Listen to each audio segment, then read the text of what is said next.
Two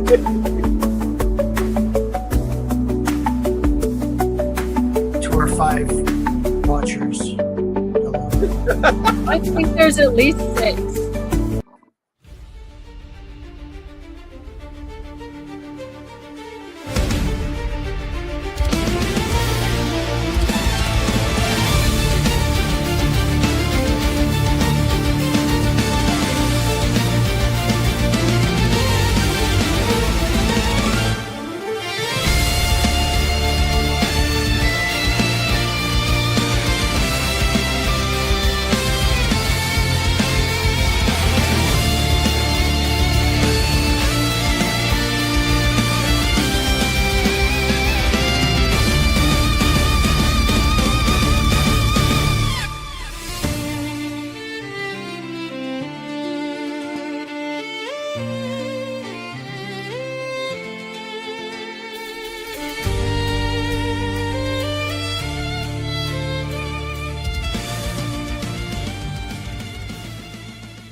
Oh my god, and we're back.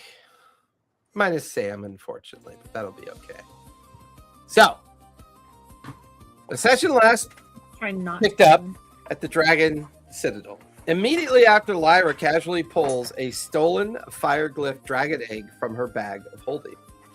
Stunning the Draconic Council, the ancient platinum dragon Percival reluctantly casts legend lore on it, revealing its horrifying origins. He explains that Daverix and Professor Dorn traveled to the plane of fire, stole a fire elemental dragon egg, magically fused it with one of Thordak's surviving red dragon eggs in a dark attempt to recreate Thordak's essence. The egg is mature but will only hatch if exposed to elemental fire. Seeking answers about Bludgeon's past, the air elemental dragon Thistle then cast a memory recall spell on him. Bludgeon vividly relives the apocalyptic battle of the Barbed Fields at the end of the Calamity. A Cerebus Assembly wizard left his 3 daughters, the Fates, in Bludgeon's care before going to meet with Daverix. After surviving the bloodbath, the exhausted wizard placed a mortal anchor coin in Bludgeon's hand just as Daverix materialized, grabbing Bludgeon and pulling him through a portal.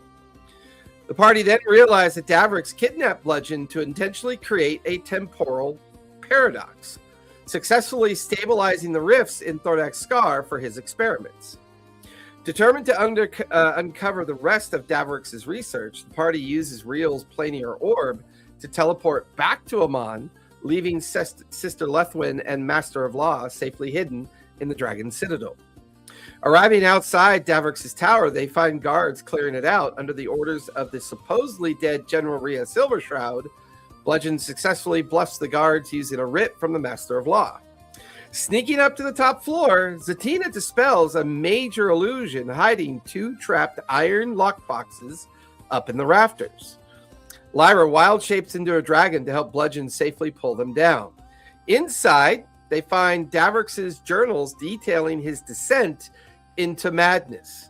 Daverix used the temporal tethers to study paradoxes, hoping to clone Thordak and summon the Mercury Dragon. Horrifyingly, the notes reveal that the Mercury Dragon is actually a Astral Dreadnought, corrupted by the Chained Oblivion. The journals also mention a mysterious voice whispering to Daverix about the God-Eater Predathos. As General Silvershroud arrives at the tower, the party scatters into the night. Riel flies to scout the Judgment House, confirming the Soul Drinker is still trapped in the summoning circle.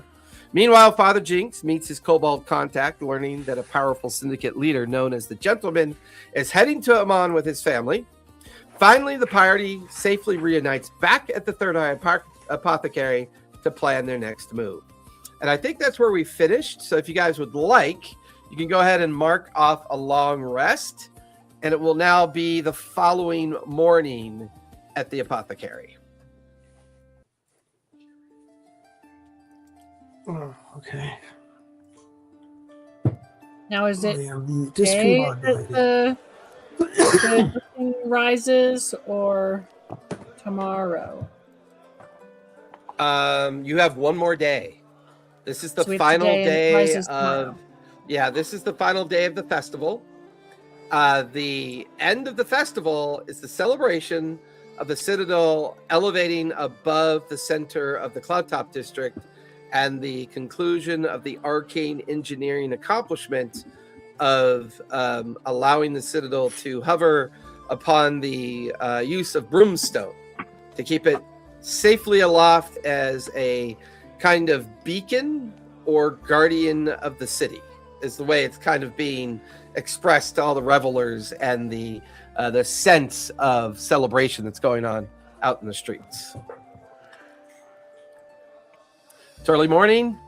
You guys come downstairs to enjoy the morning meal. Eldira is kind of setting the table for everyone to enjoy breakfast.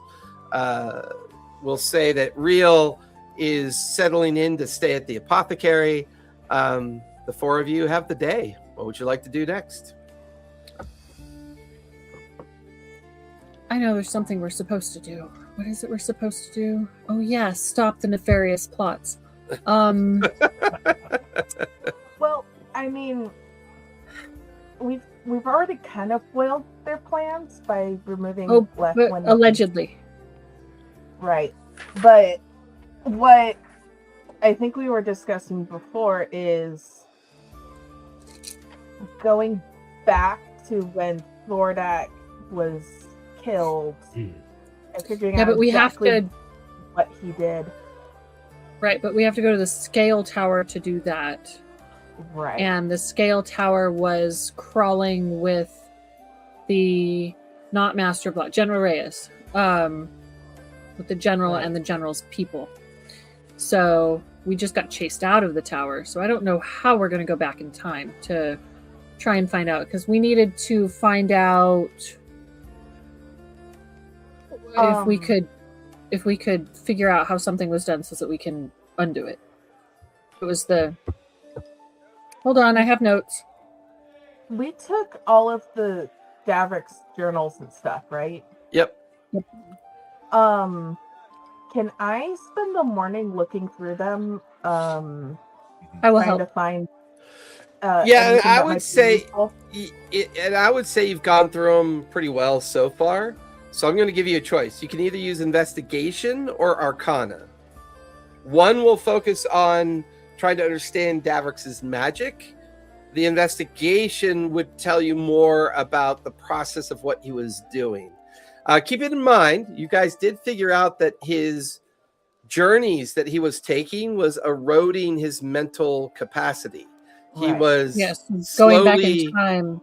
Yeah, he was slowly Gave him losing. dementia. Yeah, it was giving him a dementia-like condition. I don't want dementia. I'm too young Well, for that. We kind of understand what he was doing, right? Like what he was For trying the most to part, do. yeah. I mean, you get the feeling that his explanation about Bludgeon might be overly simplistic, and there may still be some missing truths in what he did. To surmise that Bludgeon was an experiment may have been part of the process, but you still are unsure as to why he picked that particular moment in time, that particular instance. The idea that maybe the three fates had more to do with it than just Bludgeon alone was one possibility. But it seems these experiments and his activities are an attempt to try to figure out a method of stabilizing the rift in the scar. That seems to be the focus of what he's trying to do. Whether it was through combining essences of different kinds of dragons to see if that did it, whether it was creating paradoxes to see if that would do it. But his experiments were getting far more dangerous with the erosion of his mind. And we were trying to see if we could close the rifts. If we could find out what Thordak did to reverse engineer how, but I don't know if we can chance going back in time. How many times does it sound like Daverix went back? Well, I mean, based on Zatina's reading of the journals, dozens of times. Many dozens. each journal entry is a moment that he slipped back into one of those paradoxes to try to figure out a solution to the challenges of the rift. I would say Zatina would point out that he made almost 100 journeys. In all of the reading, is there anything that says potentially how Thordak created the rift? Because he's not trying to engineer that, but Zatina had already discovered, and I think some of you guys had already discovered, that Thordak had attempted to plane shift when he was killed, and the failure of the spell created the rift. And for some reason now Daverix and the others are obsessed with stabilizing the rift in the scar because they think it's a solution to a problem, but we're not really sure what that is. So what was your thought, Zatina? I was going to ask, because this all centers around the rift and Thordak and stuff. When does he first start talking about the Mercury Dragon? Because Zatina doesn't understand really how the Mercury Dragon fits into what he's initially trying to go for. And the dragon is separate from the Astral Dreadnought, Predathos. Well, Predathos isn't a dreadnought. Yeah, Predathos is the God Eater entity that's currently locked away by Imogen. Imogen is a famous hero of a group of heroes that fought up on one of the moons of Exandria when Predathos was freed, and she managed to bargain with Predathos to keep him contained. The Astral Dreadnought is deemed to be called the Mercury Dragon for purposes of how people are identifying it as a creature. Okay. And what Zatina is saying... Mercury Dragon and Astral Dreadnought are the same thing. Correct. Yeah. And what Zatina is stating is, when did Daverix become interested in the Mercury Dragon? Zatina, you would connect that it started in his journals near the tail end of some of his journeys. And it also started when he started complaining about hearing a voice in his head. Those seem to happen at the same time. So the voice in his head brought the Mercury Dragon into his thoughts. It seems like we were learning about the Chained Oblivion before, wasn't one of the things is that it causes madness and people to hear voices in their heads? It is an entity of chaos. You learn that the Chained Oblivion was a betrayer god that believed in absolute destruction to remake things in the image of chaos, and that followers of the Chained Oblivion tend to be the people that encourage that chaos to happen, that destruction to happen. So he would attract nihilists, basically. Yeah. I mean, it would make so it would, because if the Mercury Dragon, which is some sort of weird amalgamation of the Astral Dreadnought and the Chained Oblivion, or some aspect of the Chained Oblivion, or to get the power from the rift and into material plane, it could basically accomplish everything it wanted, or the Chained Oblivion wants at that point, which is to destroy everything. Anybody proficient in religion by chance? Yeah, I am. Jinx, give me a religion check, if you would, while this conversation is unfolding at the table. Makes sense. Claire, Tina has full tinfoil hat on. Little illusion of green men crawling across the table. Tinfoiled the walls. She is fully diving into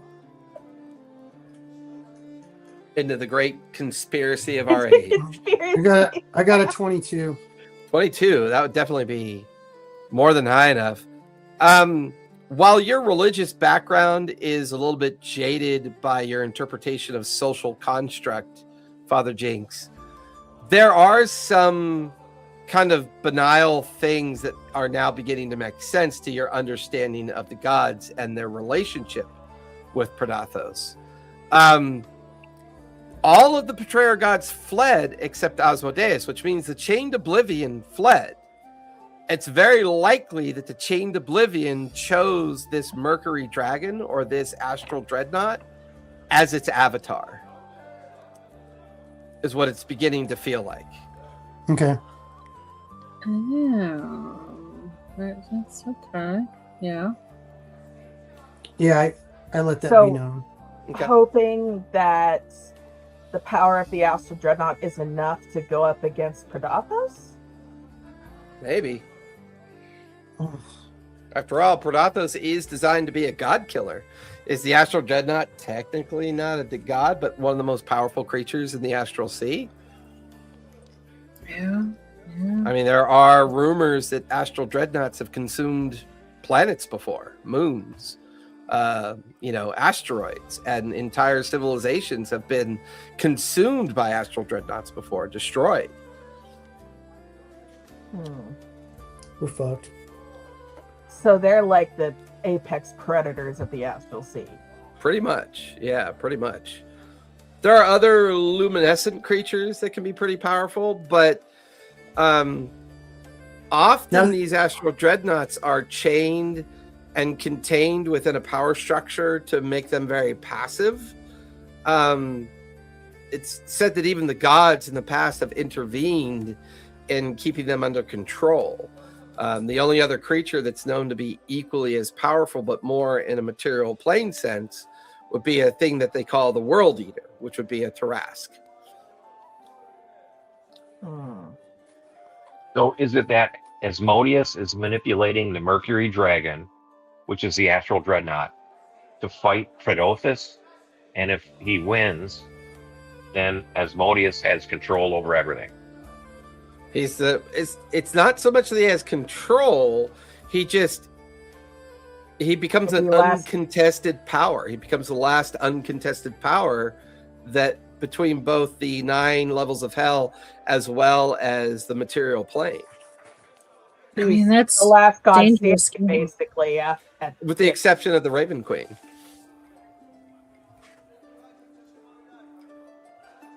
And Just got to leave one god left. That way they can have their little god babies and then, repopulate the pantheon. They're little god babies. They're called godlets.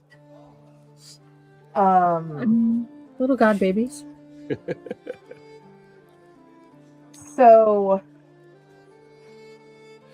Daverix probably, taking 1 or 2 trips through this weird time travel portal thingy.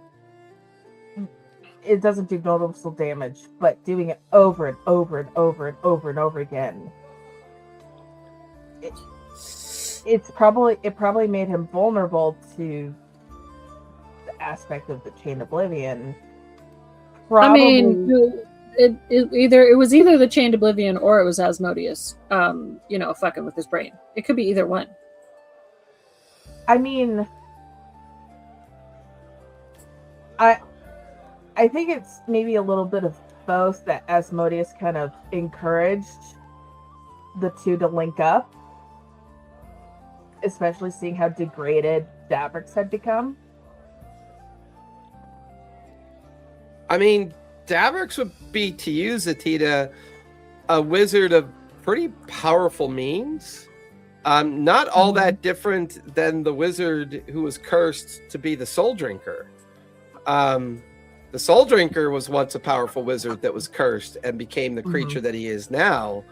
There's some parallels to Daverix, expressing a lot of arcane power and dabbling in the realms of, ethereal travel, temporal travel, dealing in areas that only gods are usually known to deal in. And yet his mind eroded and became corrupted, not too dissimilar from the wizard who now sits trapped in the structure atop the Judgment House. I mean, maybe Asmodeus is seeing dusting off an old playbook and modifying it.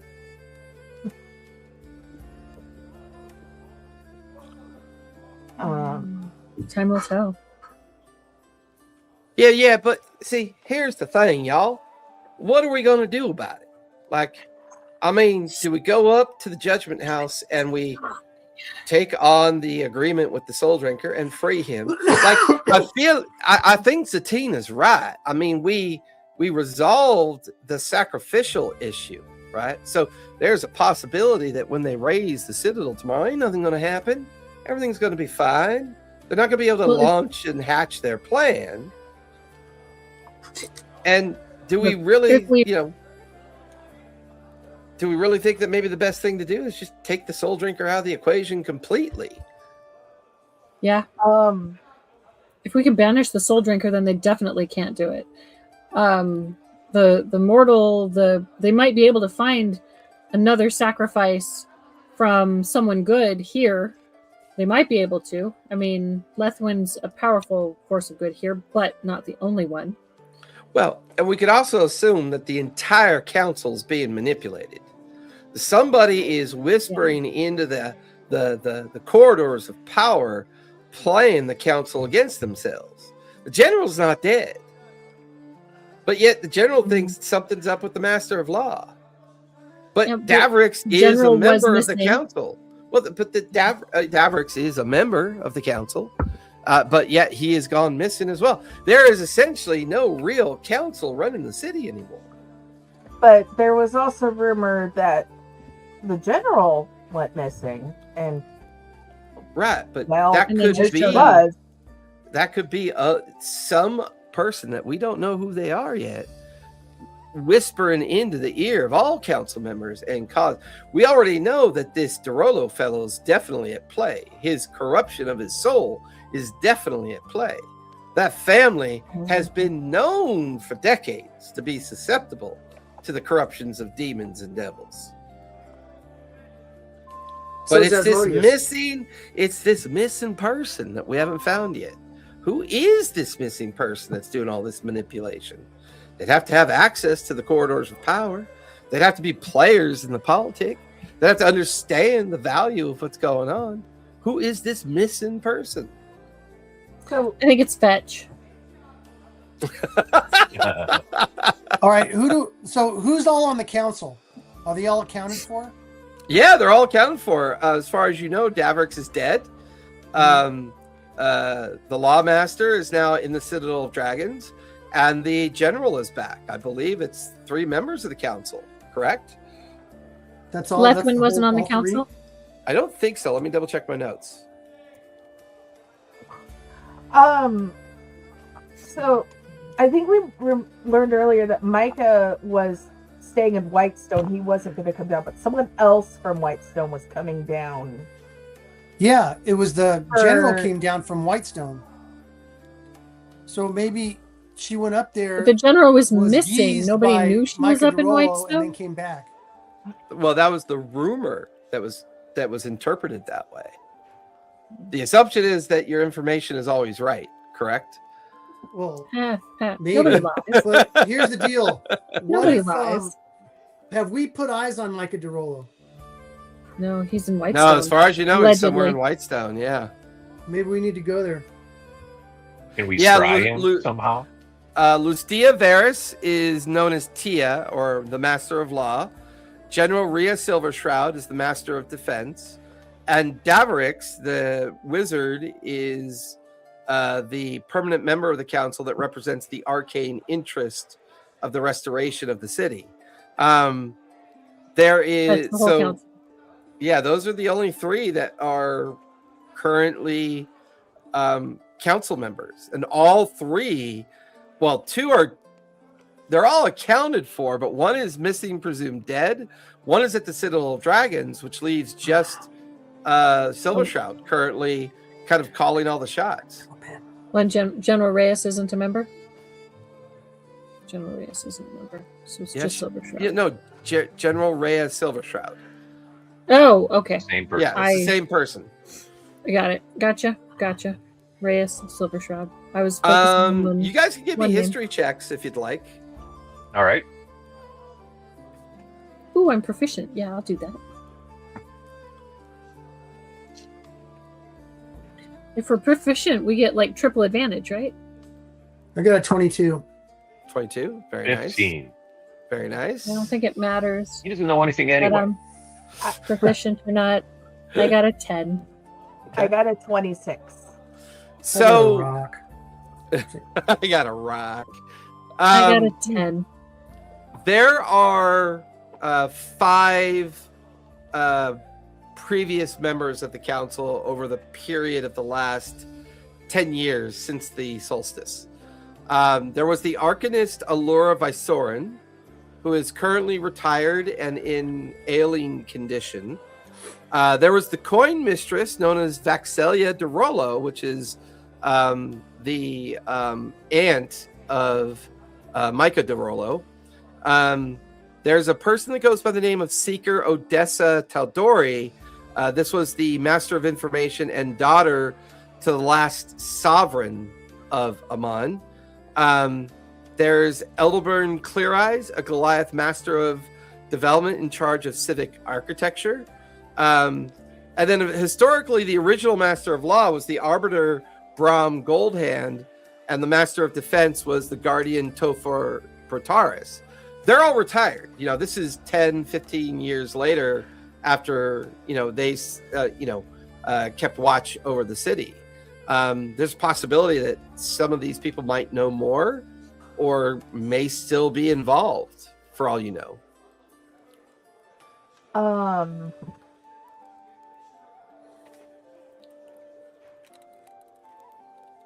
don't know how relevant it is, but I have not talked with my researcher. At the Lyceum, yeah, it's been a while. So maybe I'll send a runner for him. Okay. Isn't he at some point someone's child? That's what I'm driving at. That was someone's child that was involved with something. Yeah. So they were involved with the bribes. I want to go to the store. Okay. I'm serious. Gilmore's? You're going to go to Gilmore's? What's Gilmore's? Gilmore's Glorious Goods. Okay, sure. It's across Is it across the street or across the something? street. Yeah, well, you guys are in the promenade. And right now, the promenade is the peak of celebration. This is where the peak of the festival is happening. Mm-hmm. All the people traveling here to celebrate, to see. I mean, there's people camping out in the streets waiting for the glorious kind of watching of the Citadel rise up into the air. I mean, everybody in Western Taldori, from Craghammer to the Shale to the borders of Singorn, the Halflings in the Great Central Plains, the eastern regions of Taldori, people have been pouring into Emon for weeks now with the anticipation of seeing one of the most like the last time anything of this size floated above Exandria was like the city of Aor, the different floating cities of the arcane wizards. While this is not a floating city, it is a very kind of large structure that's many times bigger than an airship. This is probably one of the greatest arcane achievements that's happened since the age of Arcanum at this point. So this would be when security, and since General Silvershroud is the last man standing on the council, all security would be up to her, basically, would be stretched thinnest. So she's going to be the most distracted. So I think if she's even paying attention to it, she's probably all up in her, bloody, whatever it is, that tower, up in the top, staring at her ghoul that she's captured. Hey, Jason? And she's just twiddling her thumbs going, it's about to... Well, really quick to answer Bludgeon's question. Sorry. Julian Vespara is the person that Bludgeon had hired to do the research. Later, Father Jinx found out that Julian Vespara is the son of Lord Silas and Lady Alara Vespara, a noble family in the Cloudtop district. This is how you guys begin to piece together the extortion of the nobles. Yeah, and that was right. So would she be really thin? Stretched thin? General Reyes? Possible. I mean, you never know until you talk to her. I don't think we're going to talk to her because she'll arrest us. If a plan was coming together and she was involved, if not running it, all of the moons should be aligning right now. So I think if we can get eyes on her and watch, maybe we can get more clues related to it. Hey, Jason? Yeah. The lady that works there, I can't find her name. The one that works at the apothecary. Aldera, yeah. Yeah. She makes potions and stuff. Uh-huh. I mean, you guys make potions. That's your. I make potions. Okay, so what if this is a long shot, but what if we took the potion of knowledge and mixed it with some hallucinogenics, and I took it to see if I could figure out everything we know? You want to go on an ayahuasca journey? Totally do that. Wait. You want to go to the sweat lodge with a bowl of ayahuasca? The spirit world, asshole. Wait, don't we have hallucinogenics? You do have hallucinogenics, yes. We do have hallucinogenics that we bought. Yeah. That were something that was supposed to be something else, and it ended up just being hallucinogenic powder. Correct. So I could totally make you a potion of knowledge. Because, the moon does have things to do with, lunacy and all that. So. And I'm going to ask the wild that's mother. That's where I'm coming from on this, by the way. So. I'm going to ask the wild mother to bless it. And I don't know normally what a potion of knowledge does, but I'm mixing them. I'm going to try. What does a potion of knowledge do? I think, based on everything we know, I think this knowledge right now, before I do this, I think Micah DeRollo is not Micah DeRollo. I think it's either someone, an entity from another plane of existence, like from Asmodeus, that's doing Asmodeus's bidding to somehow,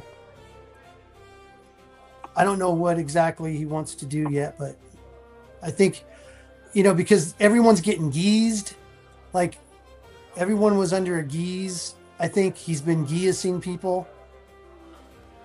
Mm-hmm. Maybe she traveled over there, got geezed, came back, and now she's thinking people are dead that aren't dead, and the whole 9 yards. Is there a spell that we can cast to see if a person's being controlled?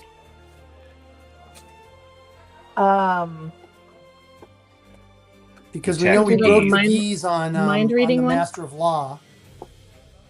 Truth. Cone of Truth, as I like.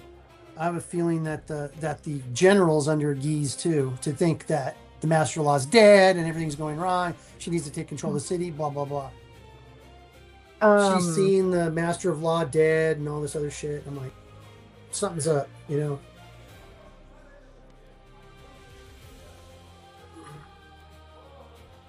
But I haven't put all the pieces together. That's why I'm going to try this potion and see what happens. What about our trapped demon?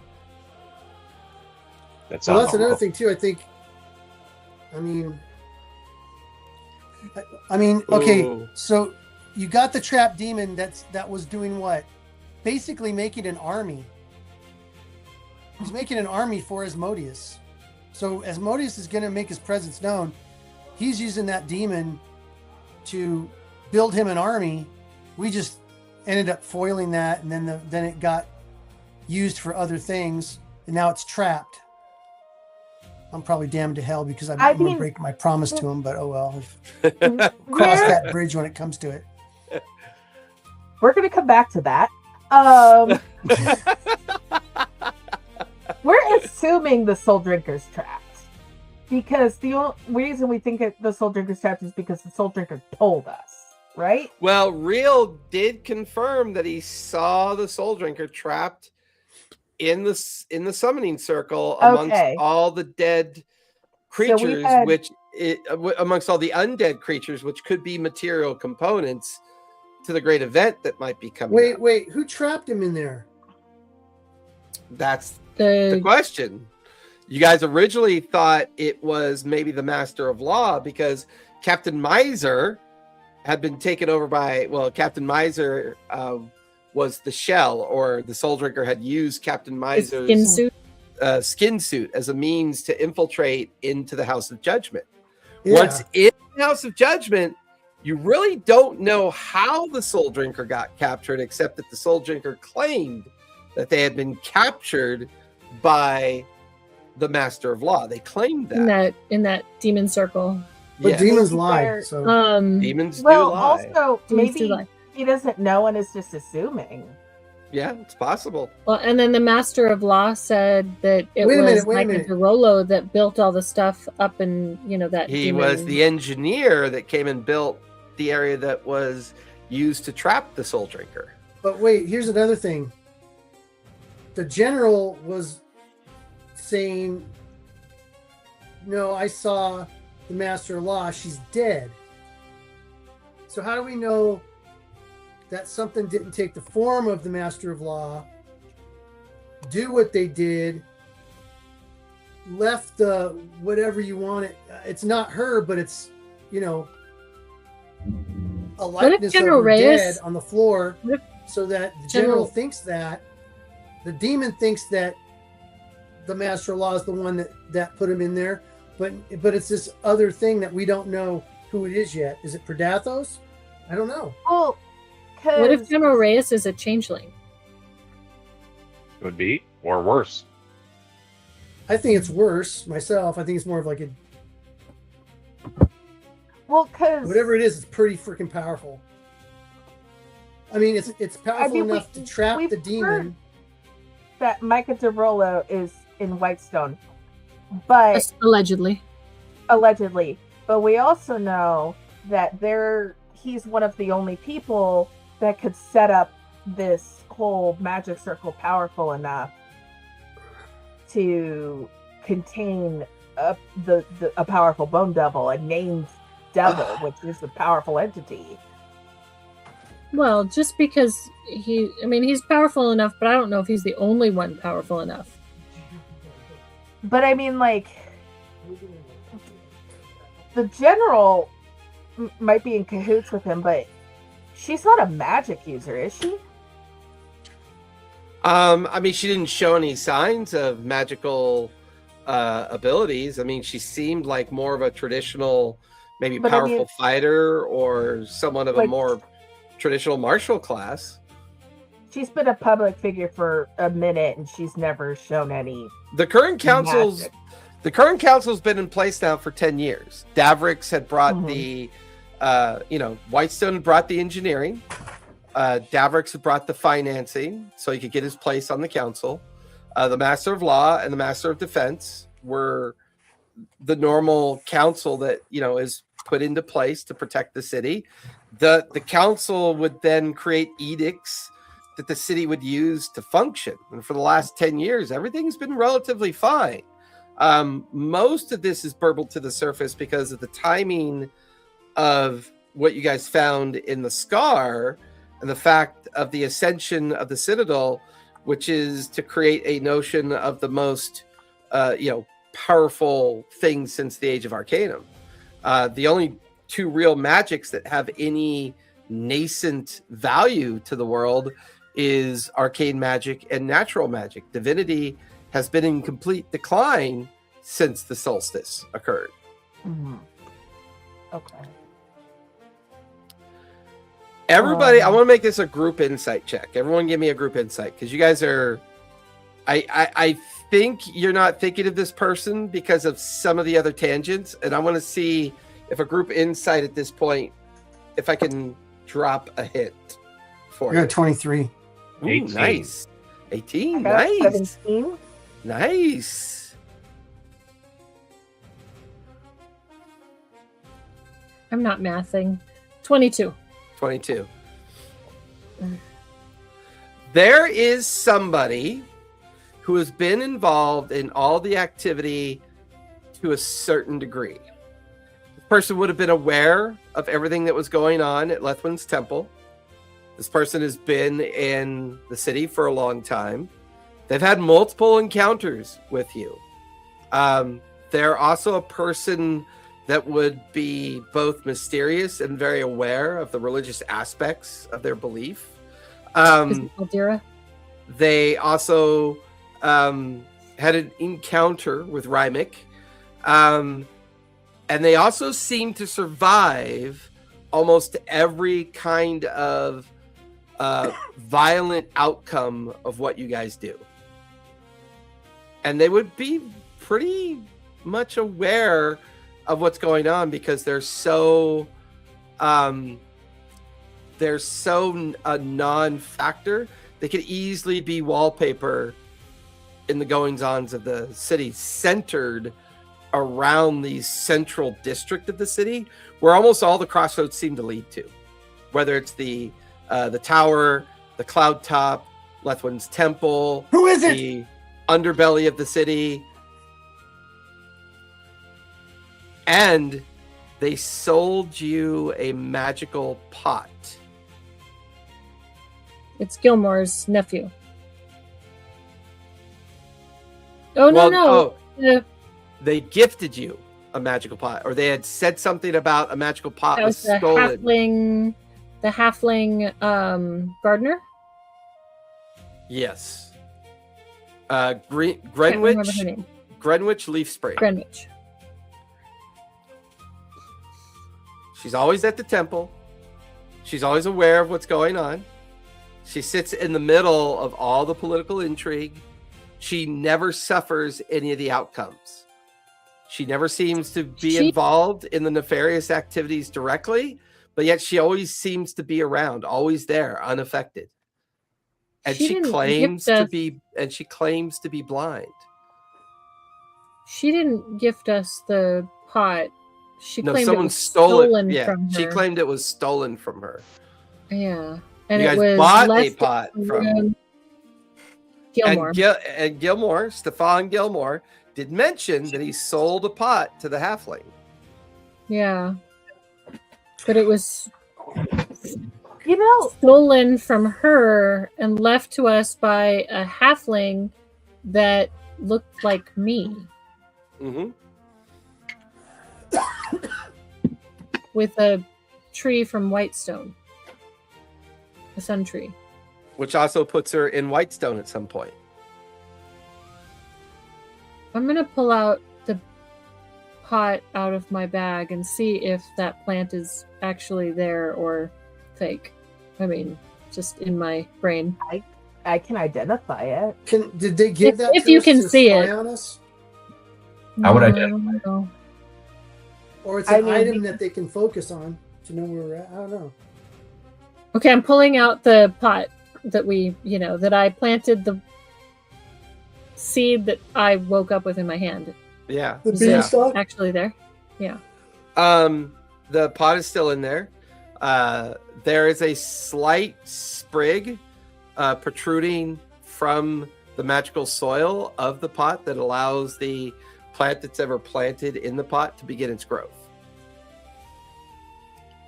Do you guys see the plant here, or is it just me? They see it. I'm going to try touching it. Yeah, it's there. It's physical. Seems real. I thought I was the one that's going to take the hallucinogenics. Are you all right there? Last time I looked at it, my hand went through it. So I'll happily ritually cast Identify on both the plant and pot. It's just a pot of everlasting, it's from Gilmore's. Yeah, but did you cast an Identify on it, or legend lore, or did they just tell you what it was? Gilmore, he told me it was a pot of. Hold on, I have it. Because didn't someone tell you the scroll did one thing and it did another? That's right. Yeah, but just because one character lies doesn't mean everyone lies. I'm gonna ritual cast identify on. Yeah, you watch Satia's like, I'm not buying it, and she just starts going into her ritual casting of identify. Thank you. I kept it. I wrote it in as the pot of keep plants alive. That's what I. It's basically, you were told it was a magical pot designed to keep plants watered, fed, and one would say it's probably some simple enchantments for those that aren't very good gardeners. And it works for keeping it in a bag of holding because, it will keep it alive. Correct. Might do other things too. I got it from Gilmore's. I didn't get it from... I mean, Padway broke the one that I got from the... Okay, wait a minute. Wait. Think about it. The halfling has something to do with pots, right? She's a gardener, right? Yes. So couldn't she have given that pot? No, because she bought the other pot from Gilmore. Yes. Why would she buy a pot back that Gilmore said that she'd bought a pot from him the day before? Yeah. Where did he say he got the pot at? He did not, but he's an enchanter. He probably made them. Okay. Why would she buy a pot back from them that she made? Because maybe she just went in there and enchanted a pot that you were going to get. When we were dealing with Leslin being possessed by the Soul Drinker. Yep. It was at the temple. Mm-hmm. Yep. She's always there. Did we see her at all? Yep. Nope. Oh, no. We didn't? No, you didn't. At times she was missing. She must have been in that White Hook place or whatever the name is. How far away is Whitestone? Whitestone by airship is a week, by wagon a month, and by teleport instantaneous. Or by teleport instantaneous. Wait, wasn't it? Because the Sun Tree is like, isn't the Sun Tree like a known, like, people teleport through it? Druids do have the ability to travel through plants. They can teleport through any plant, though. It's not just a Sun Tree. No, it's got to be a plant that they know. It can't be anyone. They have to be aware of its origin and where you're going. Any plant that you know. Yeah, but what if they planted trees, specific trees that they all knew about all around the land, where they could go, I want to go to this tree, and then teleport to that specific tree, and it's in the city? You wouldn't even have to, do that. You just go to that tree, say, hey, I know you, tree, and then go someplace else and say, oh, that tree that I know, I'm going to go there. You don't have to plant it yourself. I understand that, but I'm just telling you, like, to make like a really quick teleportation highway for all druids, it would be convenient, just to have a one certain tree to focus on where they know they're going to come out at it, and I don't know. I'm not a druid. Fuck, I know. When do I get the travel through plants spell? Because I want that. I think it's like a level 5 or 6 spell. And we're gonna die before then. Don't worry about it. Die before ever achieving that rank of druid. So, okay. I wanna go through plants. Boy, she just. I want a bat. Hey. I want a portable hole. I want a pet. Anyway, she wants to teleport through trees. Anyway, talk to the I want. Is the gardener still around? Can we talk to him? As far as you know, she's at the temple, Lethwin's temple. As far as you know. I don't know who the fuck I'm talking to before I go talk to her. Your 10 minutes is up. The magical pot identifies as a portal key. Portal key? What the fuck is a portal key? Portal key would be something similar to a tuning fork. It identifies as something that people that would know what it is or are in possession of it could shift to other existing portals in the material plane. Would identify let me know where? No, it just tells you the nature of its magic and how it identifies. It would have to be magic. Legend. It would have to be like legend lore to really understand what this. So like who made it? I don't have legend lore. And you do find it interesting that for whatever reason, Hadway felt it was important to destroy the other one. Almost as if maybe she destroyed the wrong one. Yeah, so this isn't a. Did you guys have that when you were down in the scar? No. Nope. Oh, I wasn't down in the scar, so I wouldn't know. No, they didn't. I don't believe you had it yet. Don't. Even if I did, it was in the bag of holding. Scar to navigate the scar.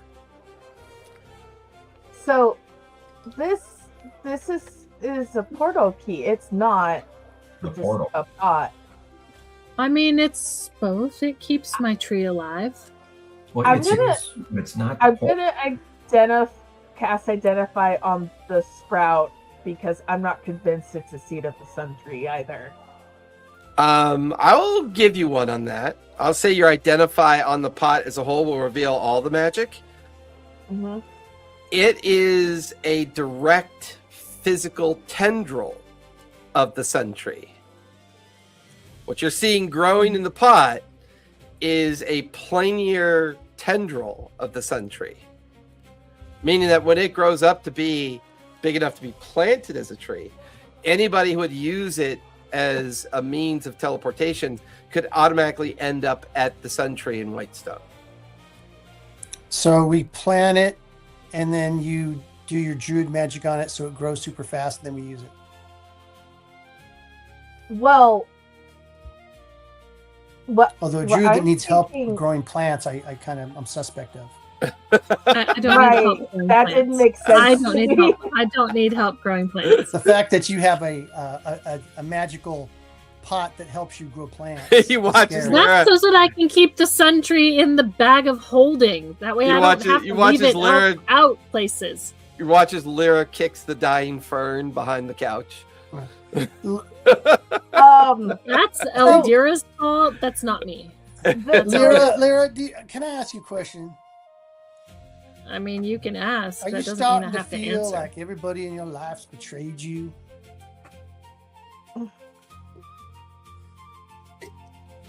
To get to this point, I'm just asking because asking mentor, for a friend. I don't think is much a mentor. Little friendly hobbit is not such a friendly hobbit. Or halfling, I'm sorry, TM. She wasn't actually very friendly. So No, she wasn't. She was actually very rude and mean, and I wanted to kick her. So, all right, she was not nice. But you're still, I don't know. What I think this is what it is at this point. This is a way to get a permanent tether. And Zatina is absolutely got no evidence to back this up. This is total. It's a wag. It's a wild ass guess. So the pot is is a portal key. So I'm assuming it's either a tuning fork from a different plane of existence, but it's got a portion of the sun tree. It's not a seedling from the sun tree, an offshoot. It is the sun tree. Right. So whoever made the portal key, if they take that back, they suddenly have a permanent thing from the material plane that will link directly to a major city full of gunpowder, engineering, stuff to contain demons and that sort of magic. Might be very useful, especially to maybe a certain devil. King of Devils, whatever he's called. The seed that I got that's in that plant, or that's in that pot, spell. That was in the bag of holding that Micah DeRollo left for me, isn't it? It is.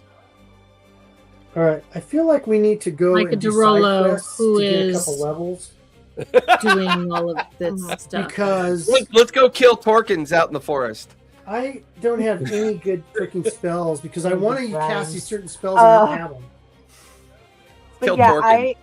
Let's go grind on some giblets. Yeah. I think this is set up to give whoever using of the Citadel.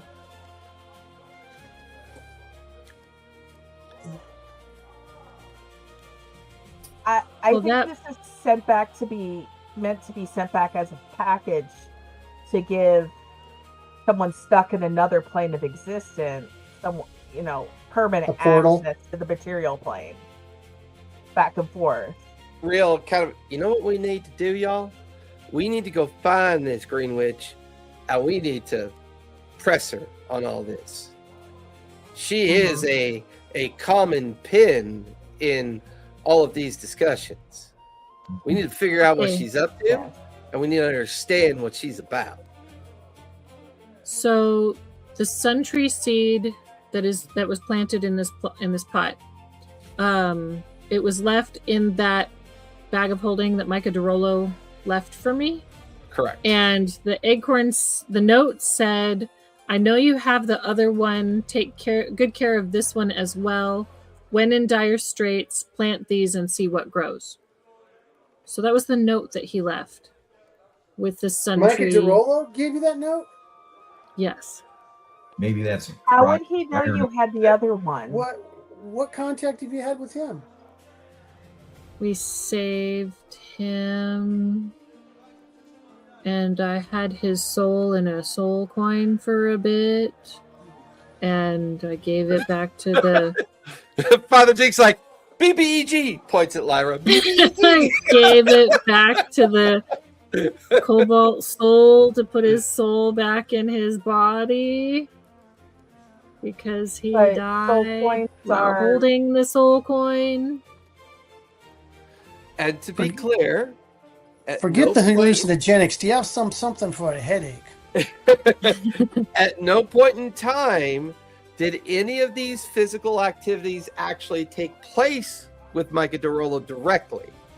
These were all things that kind of happened on their own. The bag was given to you by the expositor. By Bo. Yeah, by Bo. Yeah. You guys have not said you guys Micah left it for me. Correct. That's what she said. And she gave it to me. Do you think he could have put... Bo went back to Whitestone, right? Yep. She escorted the empty the wagon that they thought the Soul Drinker was in. But I really didn't feel the Soul Drinker in it after. So the coin you gave to the Cobalt Soul, or supposedly gave to the Cobalt Soul, was probably the demon. Or whatever is manipulating the scenario. Right, because we were... So you started your own adventure by releasing the bad guy that we're fighting right now. This is awesome. I've never had one like this we before. Probably released the bad guy by one-shotting an Etten that was guarding it. You know, Bludgeon's like, fuck you. That was a great roll. So it's not all on me. Well, Someone's got to party.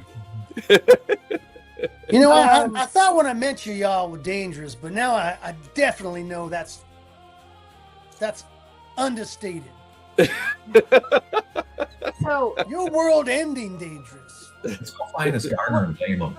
The chaos on Leftwin and the Master of Law proves that mind manipulation's being used. Correct. What if... And because they were both geezed at the same time, two people were involved. It has to be two at least. people. There's at least two people involved. Yep. Now, what if the expositor had her memory modified to make her think that she was given that bag by Micah DeRollo? And we haven't seen Micah since. Not since the explosion.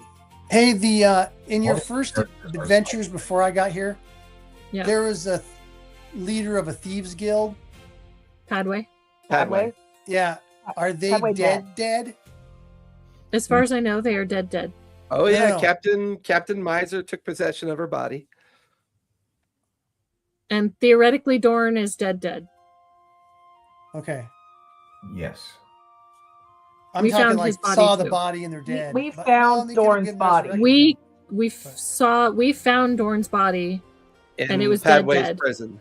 In Padway's prison, because we killed Padway and dismantled her thing. The general said that she saw the lawgiver's body. And they all died. They said they saw the lawgiver's body in the Master of Law. The Master of Law's body. But the Master of Law is not dead. Shady shit going on. We don't know who's alive and who's dead. But we saw Dorn's body and we killed Padway, so we saw Padway's body. But Letwin's like died Padway, too. Or was it Padway?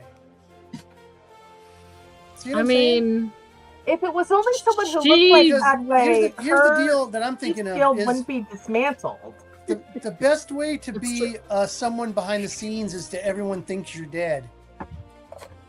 And now you're pulling strings behind the scenes. Everybody didn't exist, right? See, that's why we need more powerful spells, because we could crystal ball their ass and actually see. Do any of us have sending so that we can potentially I do. I need to go get a message. You didn't meet Micah DeRollo, though, did you? Directly. Yeah, I met Micah DeRollo. Okay, so you met Micah DeRollo. I wasn't sure. On the show. Yeah. Okay. Did you meet him before the explosion? Yeah, I think so. Possible. Let me check my notes. I think so. See, is it a? Yeah, because I met you guys when you were getting fetched back from Padway's people. Yeah, I'm pretty sure she was here for the fight on the ship. Shortly after that, at some point, right? The fight on the ship. Yep. He went pretty back sure she was here for the fight on the ship. Yeah, I definitely was. So she met Micah. So she could do a sending on Micah, the actual Micah, not potentially fake Micah.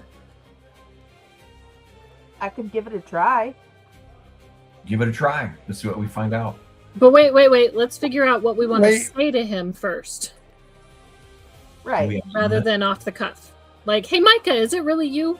We don't want to say that. Yeah, but we're showing our hand if we do that. That's the only problem. Exactly. Well, just say, hey, Micah, have we messaged or sent him a message about the Soul Drinker and the empty... Did we message him about that? Or did we message Bo about that? I remember doing something. We talked to someone about sending that wagon back so that we could put the Soul Drinker back in. Yeah. So I'm gonna read a little synopsis for you guys. Mm-hmm. Okay, please, thank you. Zatina did meet Micah DeRollo, although the acquaintance was very brief. The party had tracked Micah to the Gilded Grace, an elven ship anchored in the Emon Bay, and Zatina was present for the encounter. During the meeting, Micah explained that he hadn't actually been kidnapped, but he had fled the Alabaster Lyceum after a dangerous tinkering accident caused an explosion. While they were speaking, Zatina used her detect magic and knows the boots Micah was wearing were giving off a magical resonance. Tragically, after the party met with him, the ship was ambushed by the smuggler Padway and was completely vaporized in a massive explosion. The blast threw everyone into the water, and Micah was killed. Zatina and the rest of the party later pieced together that because they had left the empty infernal soul coin in Micah's possession, his soul was inadvertently trapped inside it upon his death, which is why the Cobalt Soul clerics originally could not resurrect him. And I had that coin, and I had to give it back to the Cobalt Soul so that they could put his soul back in the body. Correct. Allegedly. Which meant when his soul went back in his body, the coin became empty. And I believe I have the coin. I think the Expositor still has the coin. Oh, no. coin. I think the Expositor has the coin. and the expositor was responsible for escorting the wagon. But yet the wagon seemed to be empty at the time when you saw it pass out of the city the following day. Yeah, because we didn't feel... Which meant somebody who had access to the temple was skilled enough to steal the coin and then place the coin into the wagon and therefore let the soul drinker out. Mm-hmm. Who's the only person that would have access to the temple all the time. The gardener. Fuck. That little bastard. Let's go render some justice. It's a female gardener, so no, she's that bitch. That little witch. Yeah. So if she's this,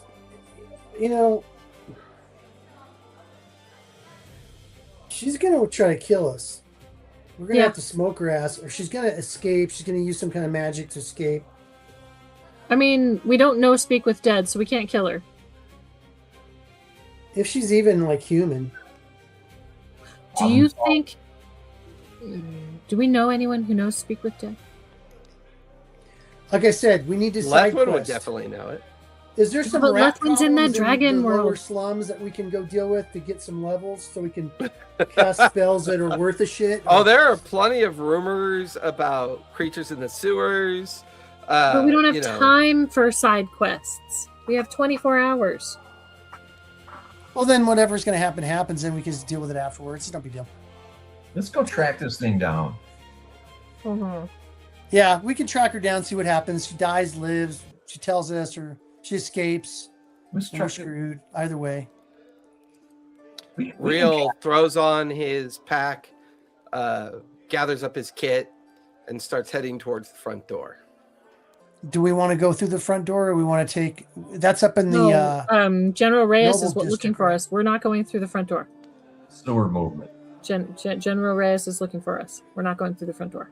Do you know? But she's here's the looking deal, for though. you specifically? She's looking for people who run the apothecary. Mm-hmm. Yeah. Which is us. We can disguise up. And if we walk out of the apothecary, oh look, the people who own the apothecary are walking out of the front door of the apothecary. We can take the sewer system up, that tunnel up there, right, to get close to the temple? I think so. Well, the temple is in the central district. The sewer tunnel takes you into the Cloudtop district. One way does. The other way just takes us to the docks. Well, at least we can. One way takes you out to the docks for smuggling. That's where they would smuggle thing in from the port. The other way takes you up towards the sewer entrance into the culverted area of the carriage house. Can I? Once again, it's the perfect smuggling tunnel. I mean, so far all that's been true. All the smuggling and that's all been very plausible and very proofable because you guys live on top of it.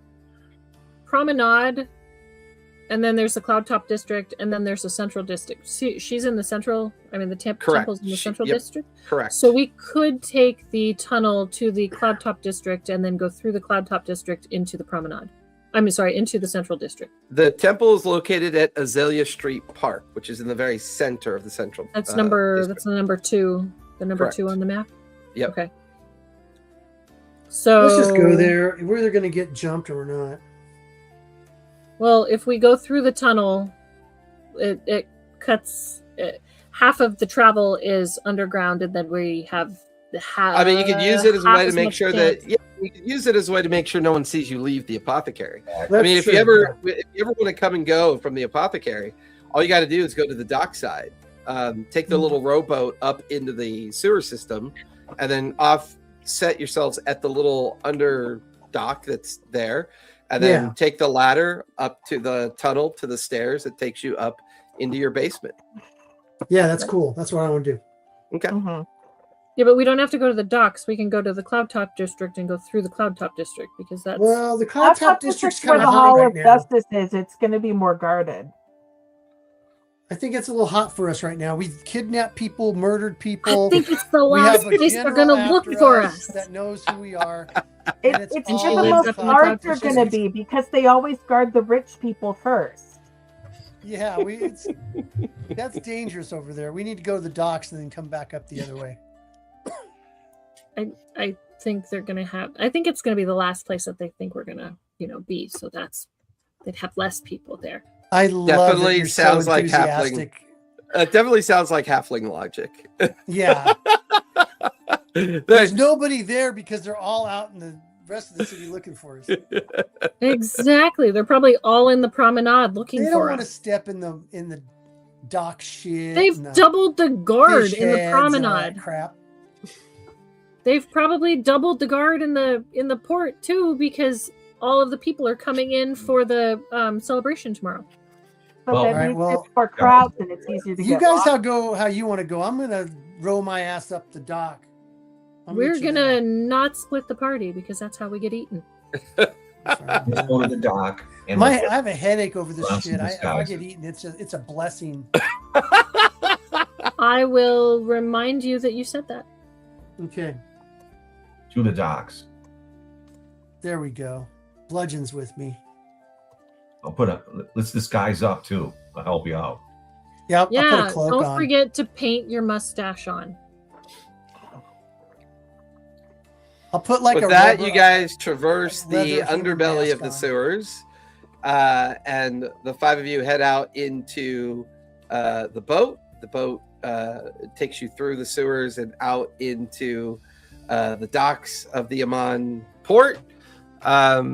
And you're heading now towards Azalea Park, correct? Because you want to go to the temple and try to track down Leaf Spring at this point. Mm-hmm. Yes. Okay. Which surprisingly, a couple things happen. One, the revelry of the streets turns out to be excellent cover for you. The population of the city has doubled over the course of the last 30 days in anticipation of this annual celebration, as well as the great arcane effort to raise the citadel and the cloud top. The doubling of the guards has made no impact on the fact that getting through crowded streets keeps all of you from being noticed rather easily. In fact, you find yourselves walking through a crowd, passing by a patrol of 6 of the local guards who don't even seem to pay you any mind whatsoever. They're more concerned about a drunken group of naked gnomes that are kind of running through the streets, whistling and eating chunks of spicy meat and telling everyone that they're going to feel better if you eat spicy meat and run around naked. You'll know the trueness of being at one with oneself. Heavily drinking, heavily drinking. Sounds orcs. legit. Yeah. Heavily drinking orcs getting in fistfights. Some of Bludgeon's mercenary friends and pit fighting friends, occasionally just doing pickup fights in the alleyways. The copious amounts of booze and the copious amounts of spice and other methods to keep a very crowded city in a state of constant revelry seems to be the order of the day. As you pass through the docks, you pass through the outskirts, alleys, and streets of the lower district and the outer district, until at last you find yourself in the beautiful cultivated gardens of Azalea Park. You find yourself in the parks that are not crowded. No sense of guards anywhere. The temple sitting on top of the landscaped hill, not more than a few hundred feet from where you stand in the Azalea Park. A sense that nobody is around. The door appears to be shut. There are no acolytes. There are no temple gardeners or people of the temple in the gardens. There's no sense that anybody's here, but from this vast view of the hill, you could see where the gilded scale tower is, the scale tower. You could see it's cordoned off by guards. You can see that the entrance in and out of the cloud top is cordoned off by guards as well. There are patrols that seem to come and go. But for the most part, you guys are standing in the landscape of the Azalea Park, pretty well hidden, realizing that this entire area that you are in is devoid of people. There's nobody here at all. Just the temple, no more than a few hundred feet away from you, up on top of the landscaped hill. Anybody have a fly around? Yeah, who's got a familiar? It doesn't mean a familiar. Well, I mean, I've got my familiar, but I'm still concerned about the nature of his trust. Oh. I'm sure he's fine. He's not the BBEG. He's fine. Bird, come here. And watches the raven flies down and lands on Riel's shoulder. Bird, are you a bad guy? No, I've given you no sense of that I should be one. I'm Bird, go see if anyone's up in the temple, would you? Of course, right away. I'm gonna go eat that snail first, and then I'll go. Flies off, picks a snail up out of the garden, and then flies off towards the temple. Bird's gone for like 5 minutes, comes back. Nope, nobody inside, Governor. I mean, seems empty inside. I didn't see anybody. Is there a lower area to the temple? I mean, the number of times that you guys have visited the temple, you do remember seeing stairs that went down into a basement level of the temple. Bird would also describe cellar doors on the back side of the temple, where they bring provisions and other items for the temple that would go down below in the basement as well. Let's check over there. Were they locked? Do I see any tracks? He's a bird. I mean, they were closed. And this gardener was a very plant-like person, right? Maybe a druid, or can they just be a... I don't think she was a druid. I think she was just a hobbit. A slavering demon or devil. Just is Asmodeus. She's just an angry little hobbit. Can I pull out the lantern of...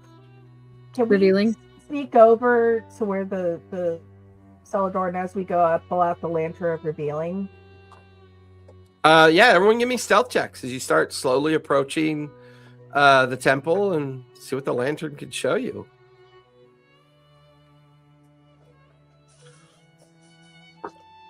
I got 24. 19. 4. 21.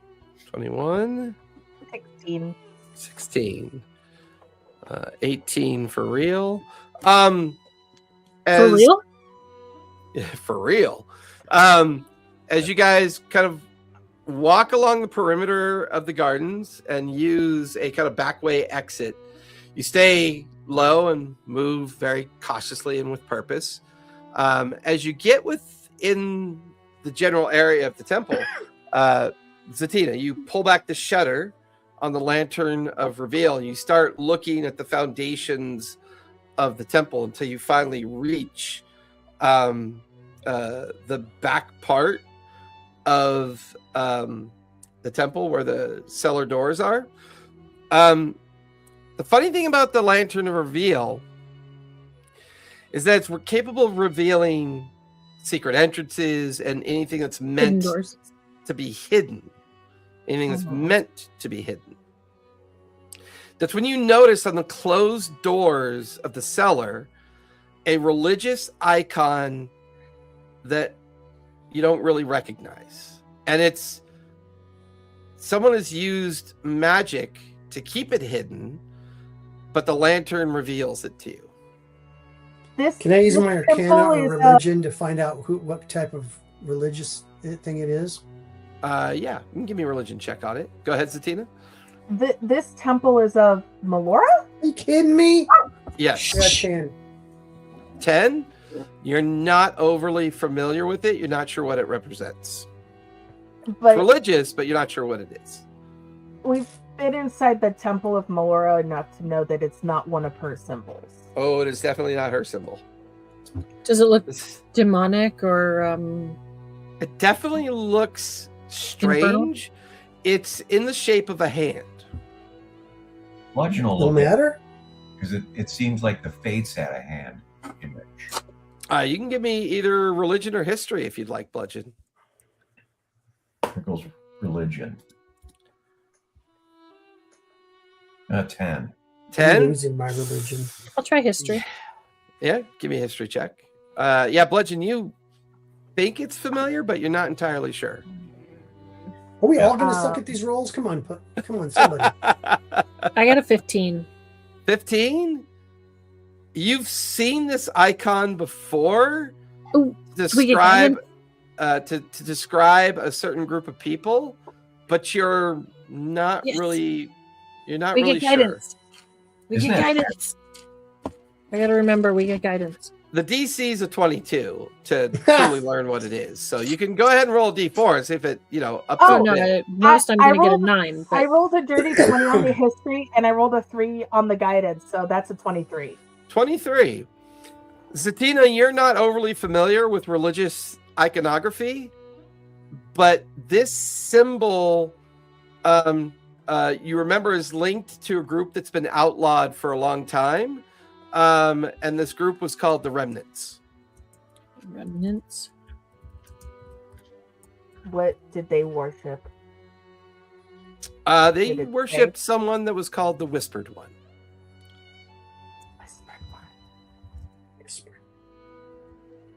I'm going to turn to Father Jinx and what's the Whispered One? Oh, yeah, you don't even need to make a religion check, Father Jinx. That's Chained Oblivion, isn't it? Oh, Vecna. No, that's Vecna. It's Vecna. Okay. Isn't he dead? Maybe. Hopefully. Obliterated dead? Hopefully. OMG. How Are you many years effing ago? kidding me? Oh my god.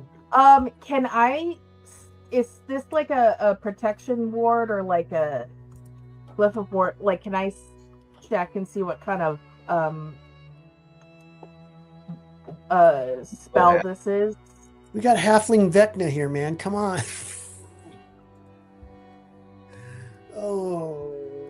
Just dispel it. Dispel magic. Is it magic or is it just it's a hidden icon designed for only certain people to know it was there, which is odd.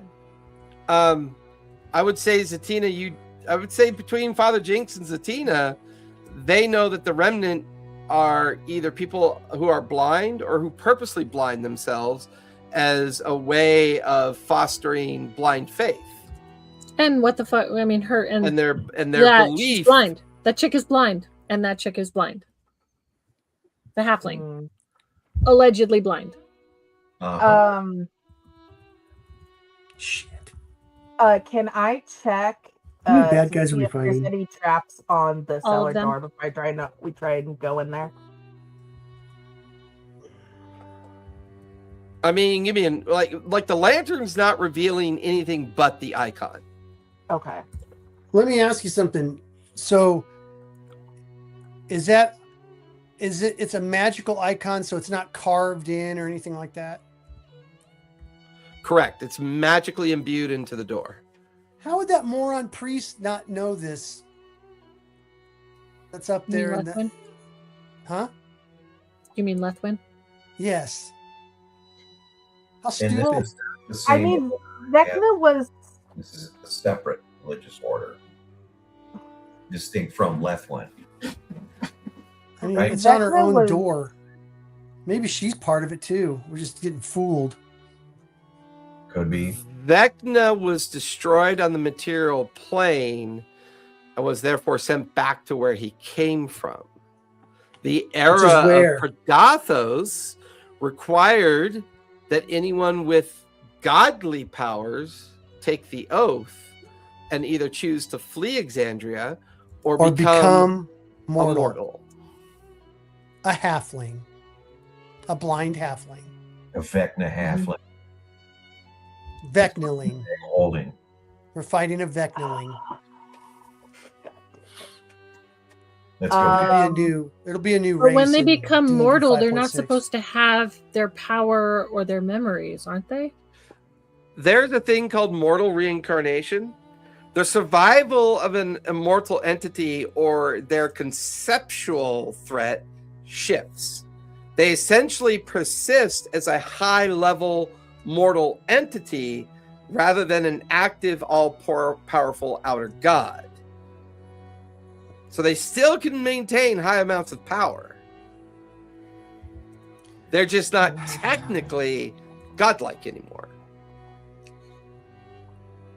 Once again, the only two that didn't flee, the Raven Queen and Asmodeus.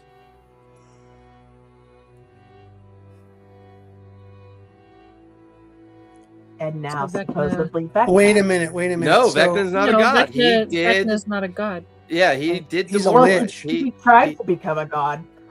He He was a lesser god who never ascended it to greater godhood. So as a lesser god, he was destroyed, but he was sent back to his plane of existence in the Shadowfell. So, But okay. when Predathos came to power and Imogen contained Predathos, Imogen could only contain Predathos by all the gods making the oath. And supposedly, as far as people know, Vecna took the oath. And Okay. he's now a mortal avatar. Let's put this out here. So, if all the gods had to become mortals, or godlike things had to become mortals, or a creature on the material plane, not necessarily a mortal, but a creature on the material plane, Vecna is a little hobbit, and then this dragon It's the Chained Oblivion. Chained Oblivion that had to take mortal form. You mean that? You mean Daverix? No, the Astral Dreadnought. Oh, Astral Dreadnought. Okay. And then who else are we dealing with that probably took a form?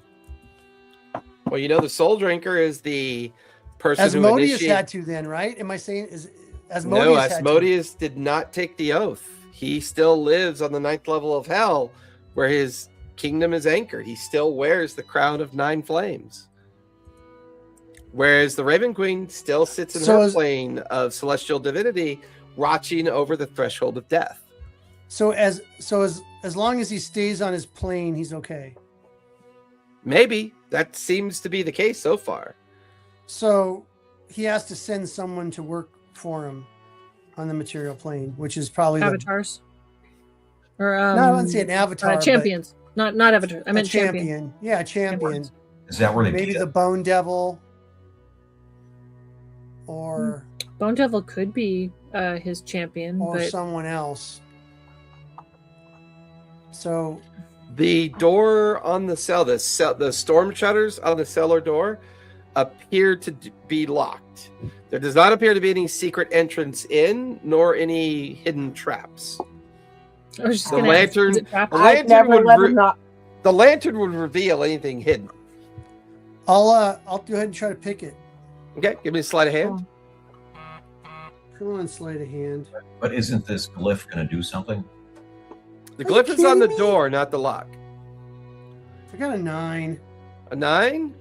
It's a little tricky. You have advantage because you do have thieves' tools. Okay. Bludgeon's real good at this too. 15.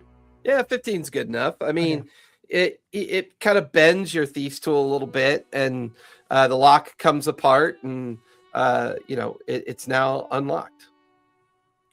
Open it. Kind of cellar doors open. You see a set of stairs going down into the darkness of the cellar. I'll go down. I'll be going down quietly and surreptitiously and looking for any kind of tripwires or traps. Yeah, we'll keep using your guys' original stealth since it's a pretty good group check on average. Okay. You guys watch as Father Jinx heads down. Riel yells at his bird and tells Bird to go keep a lookout. You watch his bird flies up to the top of the temple, sits up on the peak of the temple to keep an eye out on things, and then Riel follows Father Jinx down into the cellar. I'll follow. Okay. I guess keeping watch is silly because there's nobody here. Yeah. Let's take up the end. Although I'll keep we the know of. lantern revealing. I don't want to get locked in the cellar So I will. Is it a say padlock or is it an internal lock that's on the door? It was a padlock, wasn't it? It was a padlock that came undone. I'll just take the padlock with me. Okay. There you go. It doesn't mean that they can't have another Padlock. padlock. Father Jinx, you're the first one down in the temple cellar. It is filled with crates, extra pieces of, like extra furniture, like extra pews and tables, chairs neatly stacked in the corner. You can see barrels that are kind of neatly stacked. You see a pretty robust wine rack that's maybe 6 feet tall by 20 feet long, filled with many vintage bottles of wine. There's crates full of Melora's writings that would be handed out to parishioners that would arrive at the temple. With the lantern still active, the lantern would denote that there's a hidden door in the center of the cellar underneath some of the crates that are stacked on top of it. Bludgeon, can I get your help with some heavy items here? Bludgeon shoves it aside.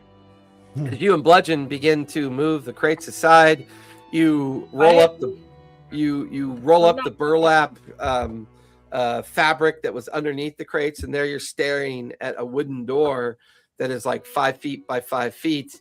There appears to be an iron handle on it, no particular lock that you can see.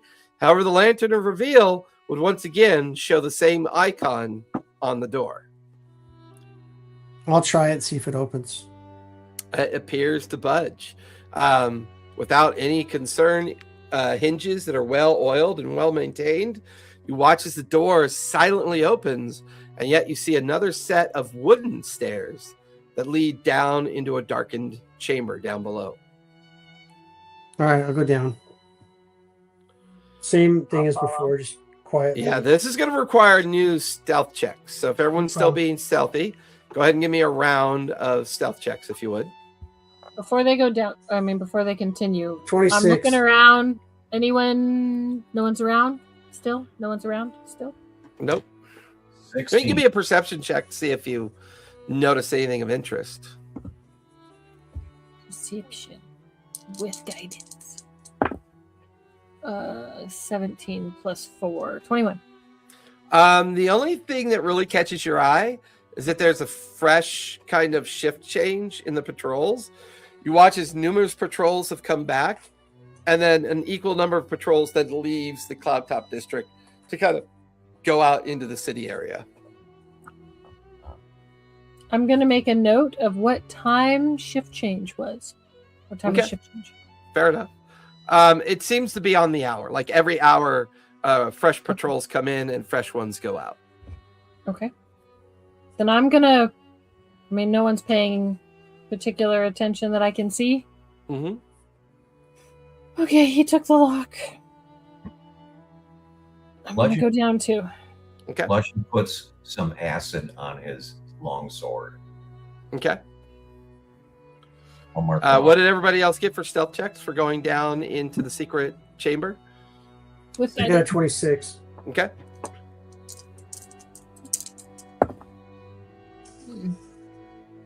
I got a 14. 14. I got a 21. You guys, 21. You get guidance. Don't forget guidance. Riel got a 19. Plus a D4.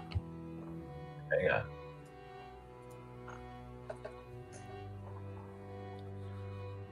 $19. 19. As all of you go down into the secret chamber that was revealed by the lantern, it is a very crudely dug out sub-basement. The ceiling is maybe only about 5 feet tall, so for some of you have to kind of hunch over a bit. It's maybe about 1,000 square foot chamber. You guys watch as Zatina holds up the lantern, and painted all over the walls are many different icons related to the Whispered One. The hand is a common one. The blindfolded priest is another one. An image of somebody whispering into someone's ear. It's this kind of just storyboard of paintings on the walls of what feels like a retelling of the Whispered One's past. In the very center of the chamber is an altar. On that altar, you could see candles, you could see skulls, you could see offerings, you could see incense burners, you can see all sorts of things that could clearly be visualized as offerings. There's also a gold chalice that seems to have a kind of coagulated red burgundy residue on the edges of it, and it kind of smells like burnt, like the smell of burnt meat emanating from it. There's a mat on the floor that someone's clearly been using as a means to pray, perhaps. There also seems to be these great standing metal candelabra candle holders with half-burnt candles on them. The place is not immaculate. You get the sense that someone hasn't been down here for a while, maybe 3 or 4 days at this point.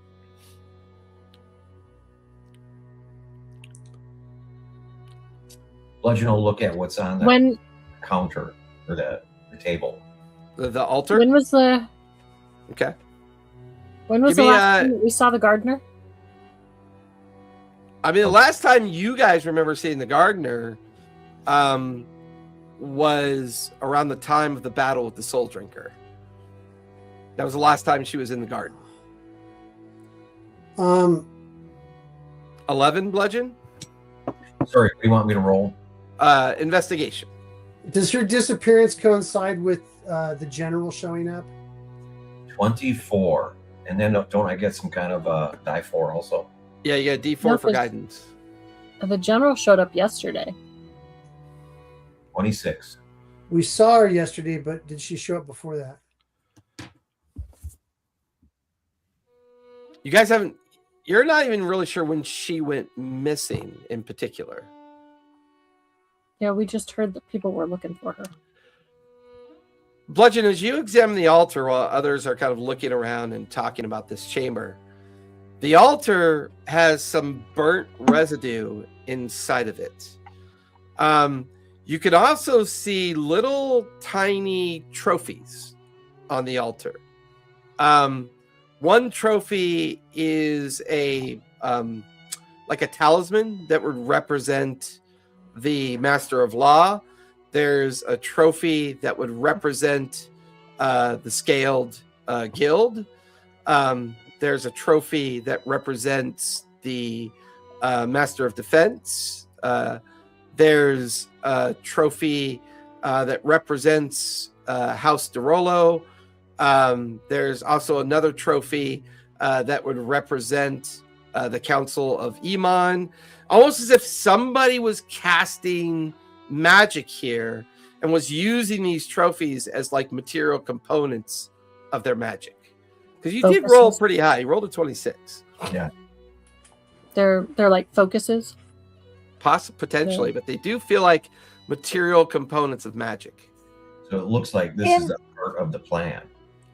Can I do can I try and see would these be like the kind of things that would be needed for a geese? No, this feels like the gold chalice and the material components would be used for scry. Let's destroy him.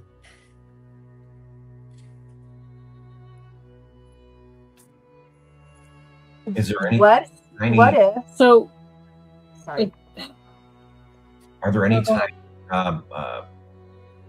mementos that we don't recognize? Oh yeah, there's plenty of mementos strewn on the altar that you don't recognize. They look like emblems that would be attached to noble families of the Cloud Top. They look like emblems that would be attached to maybe guild organizations in the other parts of the city. What about the apothecary or any of us? There is a folded up piece of parchment that's slightly burnt. That is the announcement flyer that was issued out at the opening of the apothecary. So it might not be. It might not be. It might be Vecna that's doing all of this, not. It looks like it. Zatina, give me an Arcana check. Asmodeus, or because Vecna could be the one that was work whispering. With Asmodeus. I wouldn't put it past him to try to 28. wrestle some power. In the corner of the chamber, you could see what appears to be a very subtly built teleportation circle. In another corner, you could see other arcane insignias of divinity signs of power, more religious icons, ones that would indicate the material component used for both summoning. I would also say you begin to realize that the gold chalice is a major component of powerful spell casting. It would definitely be capable of being used for the purposes of casting geese. So what religious icons this are makes there more other sense. than Vecna's?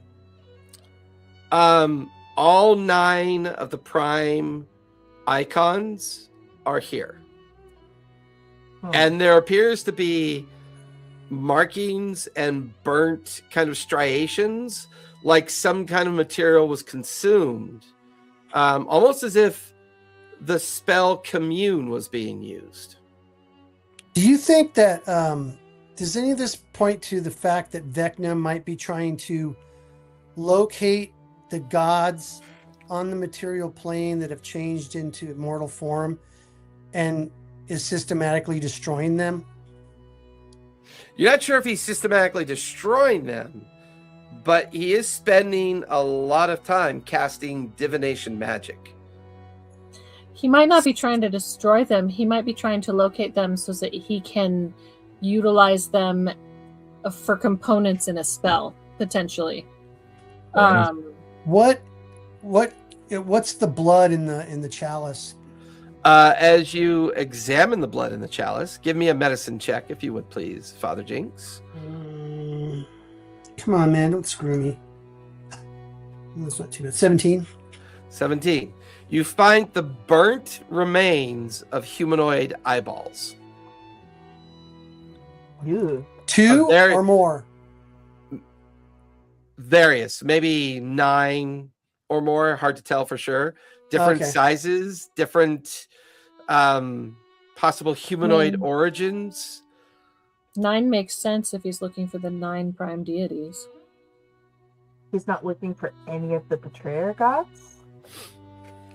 Or the dragon that's covered in eyes. Okay. Not maybe. I don't know. So when all of you begin to notice a very foul smell inside the chamber, you've lingered long enough in the chamber that you notice a kind of oily residue in the crooks and crags of the stone floor, realizing that the stone floor has been laid into the dirt. Cobblestones and kind of old brick make up the floor. There's a weird kind of gooey liquid residue that's kind of seeping through the mortared cracks of the floor. Seeping like up filling the up the chamber, or just when we step?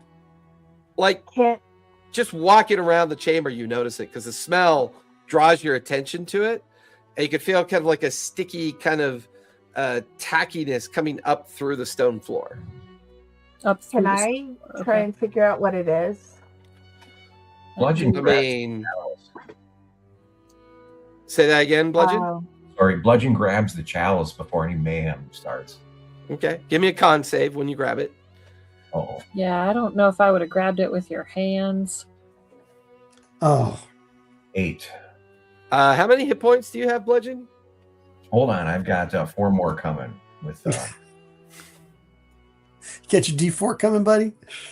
Unfortunately, D4s do not work for saves. 11, saving throws, it's not saving throws. Yeah, you don't get D4s for just skills. Okay. Just skills. How about if I throw some heroic inspiration in there and try it again?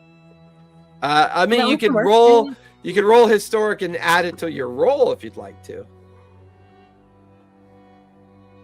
Would I roll a die 20? Do you have a D20 available for heroic inspiration? Yes. Yeah, you roll a D20 and add it to your con that you already rolled. 10 more. So 10 more. Be 18. 18.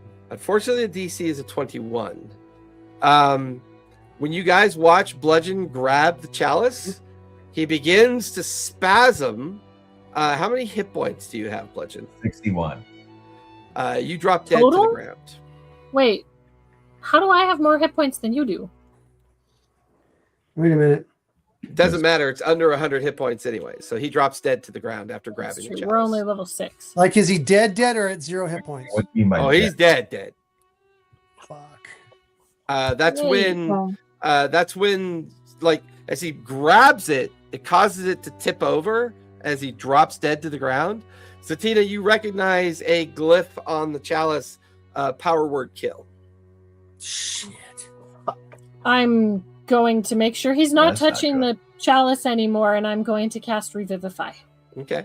Did you have any soul coins on you? No, I think I have the soul coins. Moments later, Bludgeon, your eyes open as you have 1 hit point. Thank you very much. Don't do that again. Cost me 500 gold every time you do. Yeah. No, it's 300. It's 300 gold. Or 300 gold diamond every time. Don't forget to mark the 300 gold from your inventory. That would be gone now. Yeah, I have a bag of diamonds. Okay. Find them. You guys watch as Bludgeon sits up and staggers to his wobbly legs. We have 2,000 gold in diamonds. Now we have 1,700 gold in diamonds. And I've got a headache. What was that? And he's got a terrible headache. Yeah. And sit 1 down. hit point. Sit down. Short rest. Can I use my mage hand to pick up the gold chalice and examine it? With the lantern of revealing? Give me an Arcana check on that. How about we don't touch the ugly, yucky, deadly chalice anymore? I'm not touching it. The mage hand is. That's 12. Your only concern is that this is all very powerful magic around you. You feel like you're dealing with a very high-level caster. You're not entirely sure it'd be safe to use Mage Hand. There could be another trap here. They just one-shotted Bludgeon. Let's not touch the deadly chalice. Let's get out of here. This is obviously, I mean, to me, a bad place. Throw my way. Not only that, it's obvious to me that this little hobbit thing is not just it's Vecna on the material plane. I mean, it's an assumption that it's the hobbit that's doing it, but likely blind, bad mood. Yeah, lives here. Yeah. Okay, you're probably right. I am gonna pry up one of the stones, though. If you say they're just laying down onto the. Okay. I want to see what's underneath the stone. The slabs that we're walking on? Yeah, the slabs that we're walking on. I mean, are they small enough to pry open? Yeah, give me a strength check as you try to, pick up one of the flagstones. It's probably something dead. That wasn't the right one here. Here we go. Just roll. Probably something. Oh, I have to roll I have to roll strength. Saving throw or just strength check. Athletics or acrobatics? It's not a skill, it's just a strength check, right? I know. I'm trying to make it fucking A. Never mind. What'd you get? That's a save. No, you rolled your save. That's not a save. You want it's to the same thing. No, it's No. different. They're different. So under your strength, where whatever your strength is, you can push the +1 or +2 or. There we go. 4. Still. There we go. Oh, terrible. Either way. Nothing but up. Anyone else is more than? I'll help. One. I got a 2. I got a 3. I don't know why I used D&D Beyond. Because we are sucking. I don't know why Right I now, used dice D&D are not Beyond our to roll, friends. but dude, D&D Beyond once again sucks. I don't like D&D Beyond's dice. I mean, I love them. I have the amethyst dice on mine. You guys saw them, right? I know you got all the dice. Gorgeous. They're gorgeous. You got all the special dice. I'm sure they like trying to. I'm sure Jason had to buy all of them for you. What can I roll? No, I think they came with the subscription. Along with the virtual box. You give me a strength check. Strength. All right. Yeah. Dude, you got 1 hit point. Don't do anything.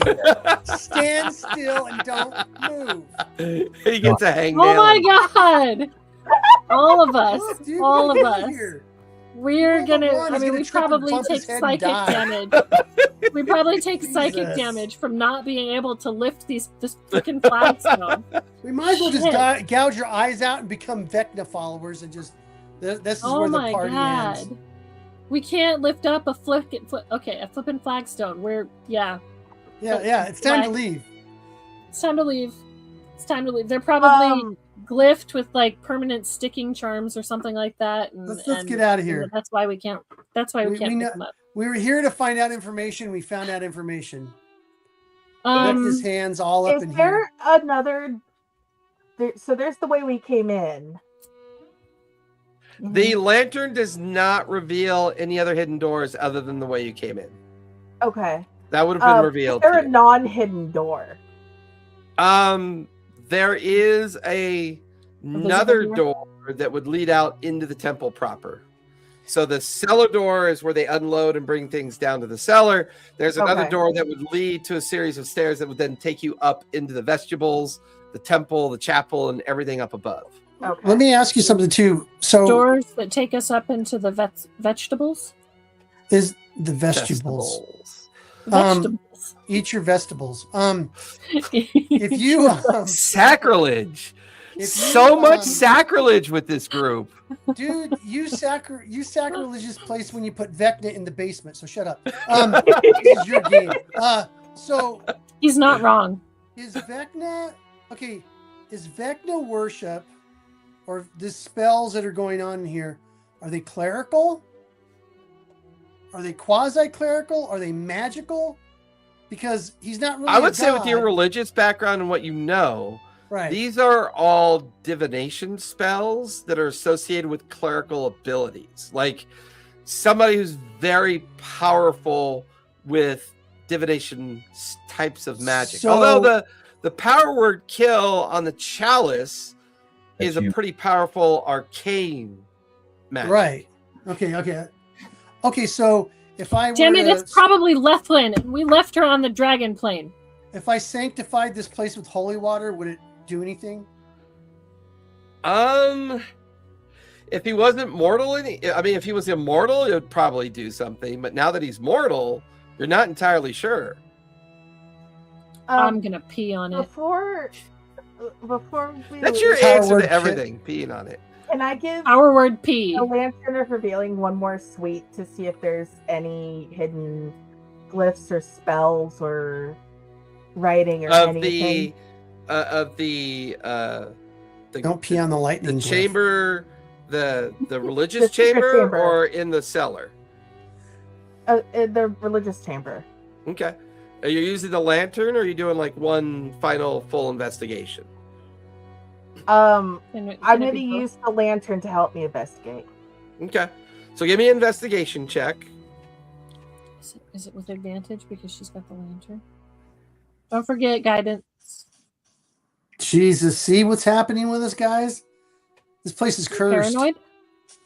No, it's cursed. 19. Look at the die rolls we're getting. 19.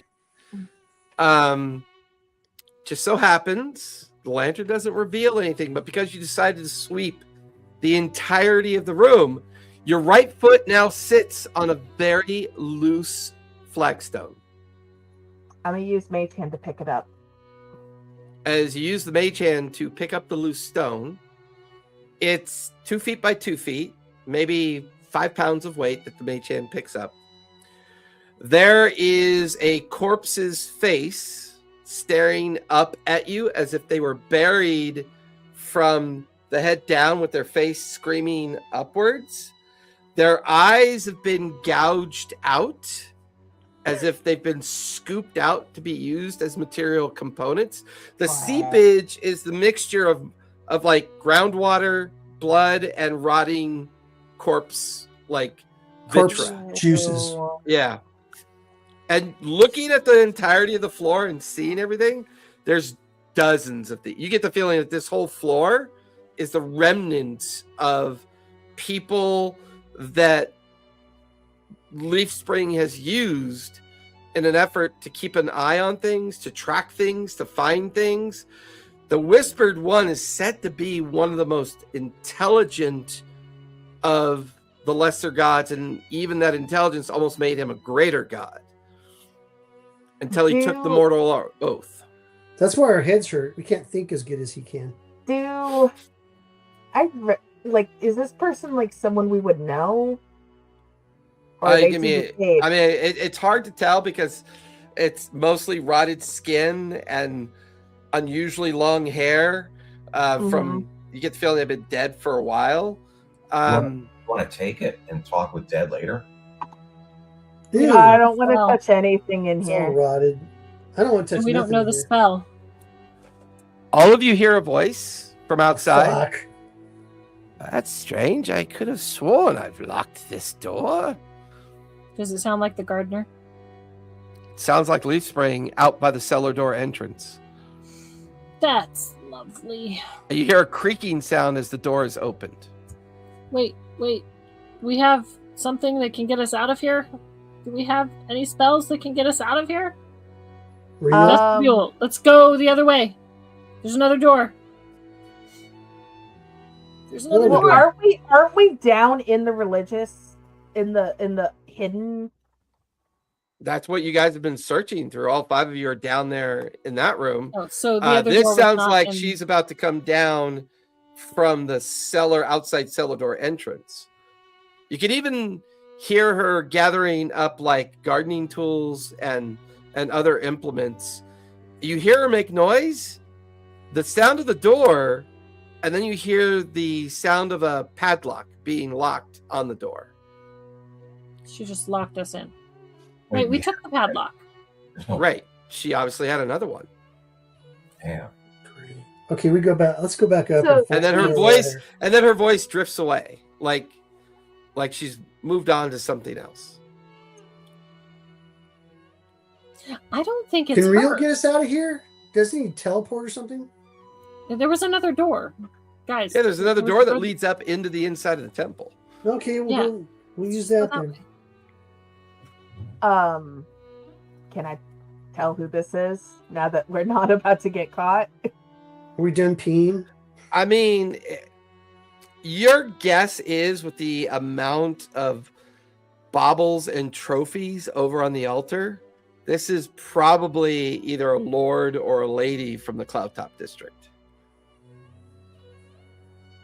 We can't even tell if it's male or female. Not really. It's pretty juicy and pretty gross. I'm gonna it's hard to tell. I'm gonna let the flagstone back down. Squish, it sprays up at you. Get a little bit of the ichor on your shoes. Your open-toed Birkenstocks. You'll never get that smell out, man. If it was the gardener and she found that door open, she would have come to investigate this trapdoor rather than just locking it. Back up. Well, my understanding was you guys closed the door, you just didn't lock it because you have the padlock. Yeah, we closed it, but we just you heard her voice and you heard the door creak open, And then you heard her voice say, I thought I locked this. And then it creaked again. And then you heard the sound of a metal lock being reaffixed to the outside of the door. I think we should head out the other door before she locks down. Yeah, we're gonna head out the other door. But my point is, if it was her that's Vecna, wouldn't she have come in here? Because if she, I don't know. I would have thought that. Who knows the thoughts of gods? Let's get out of here. Okay. She's probably a Vecna minion. We're probably dead before we get out of here, but we'll try. All right, let's go. Bludgeon did a second for some extra hit points. So this makes a lot of sense. Vecna. I figured you did a short rest. Easily trap that devil. Easily trap the priest that lives above her. That's so stupid. Such a moron that they don't know Vecna temple's underneath their temple. I'm wondering if Lethwin is Vecna. Shit. She's with the dragons right now. Yes. But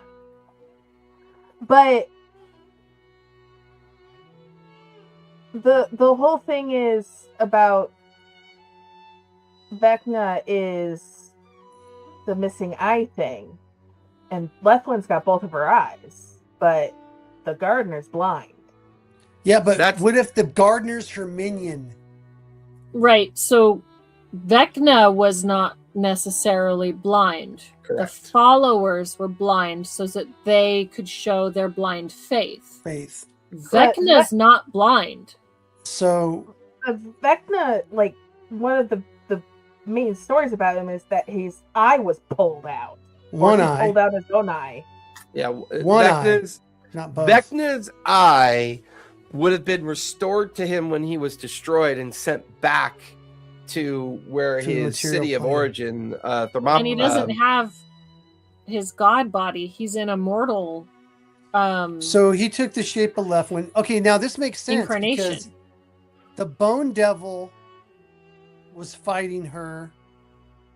Was in her. Yeah. And we cast it out. Yeah. By healing her. Yeah. Yeah. So we healed Vecna. We need to fall on our swords. Could potentially have healed Vecna. So we probably need to go. I'll make him heal Vecna. We probably need to go and check on Riel's mom.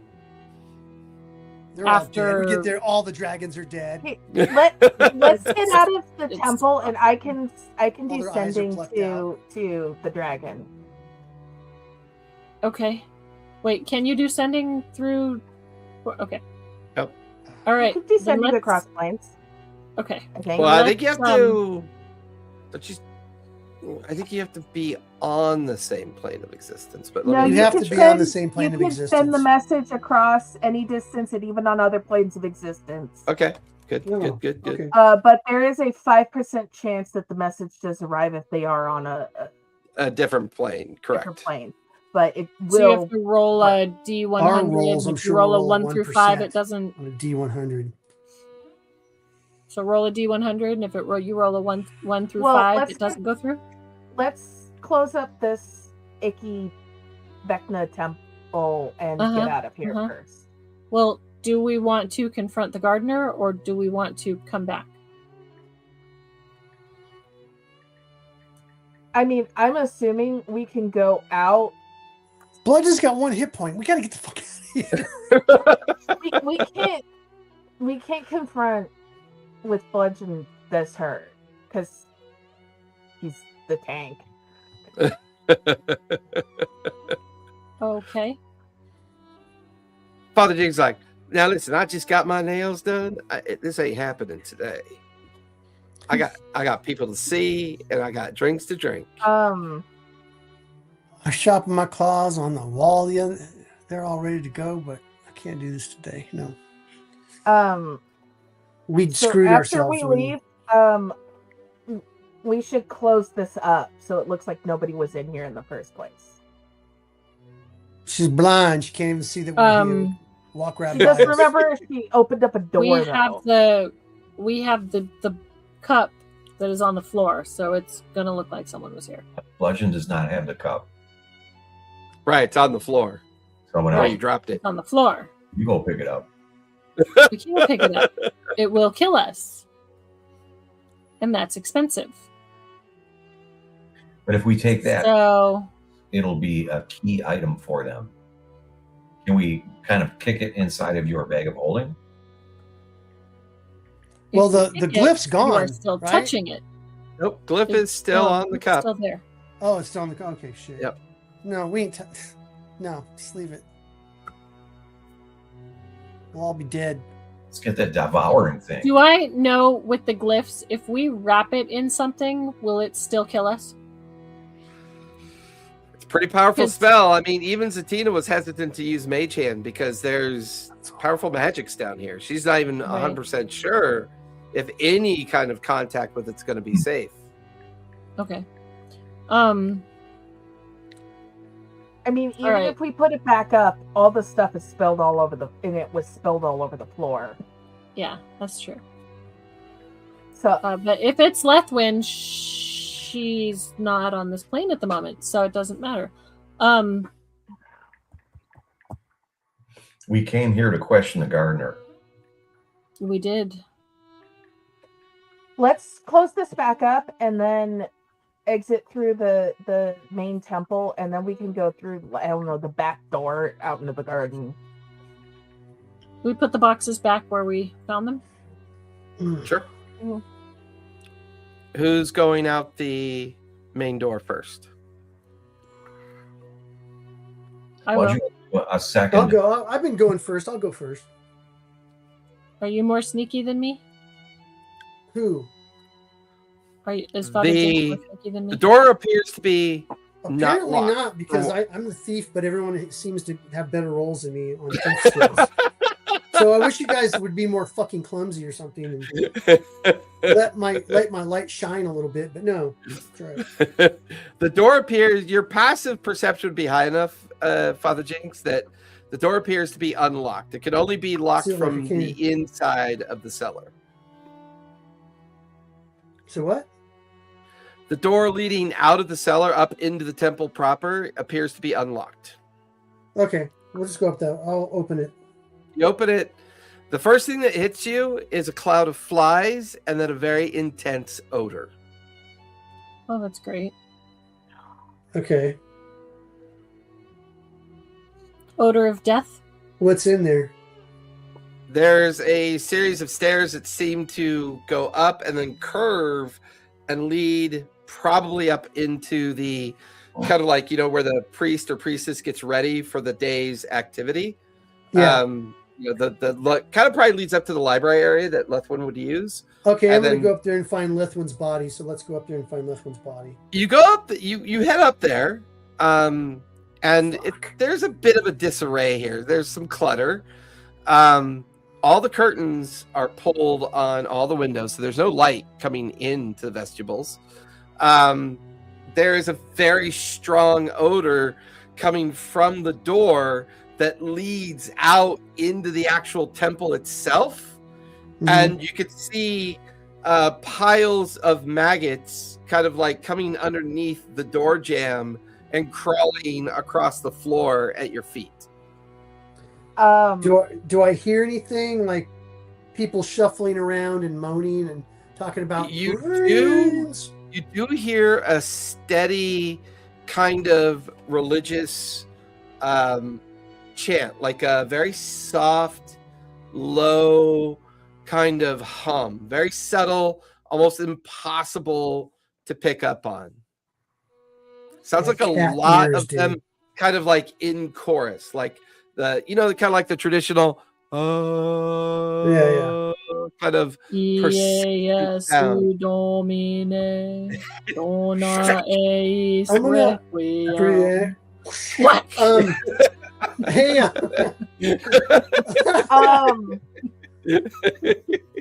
so I'm gonna crack the door a little bit to see if I can see in there. Yeah, the door's unlocked. As you crack, you can feel the bottom of the door squish into like a gooey kind of remnant. as you peek through the door, you can see dozens of figures standing perfectly still. They appear to be kind of in a almost like praying up into the rafters of the temple, although it's very dark in here. All of the curtains are drawn. All the windows have been darkened. You can see the main door that would lead out to the front of the temple and out into the gardens. It is heavily cross-braced with these heavy kind of like heavy set logs or pieces of lumber that would keep everybody trapped inside. All the people are staring up, but yet they're all blindfolded, and you can see dried blood dripping kind of down the front of their faces. You can tell that their eyes have all been gouged out. There are a variety of humanoids here: halflings, dwarves, humans, elves, all in various states of self-injury, all seemingly in prayer up towards the rafters, the deep, deep darkened rafters of the temple. But there's barely enough light creeping in through the fringes of the curtains to give you this like image that you can see. Lantern. No, does the Lantern of Revealing actually cast light? They don't have eyes. Yeah, does it actually have light? Well, yeah, it's a magical light. That's what it's a magical light that reveals things. Okay, but it shows illumination, right? Yeah. Okay.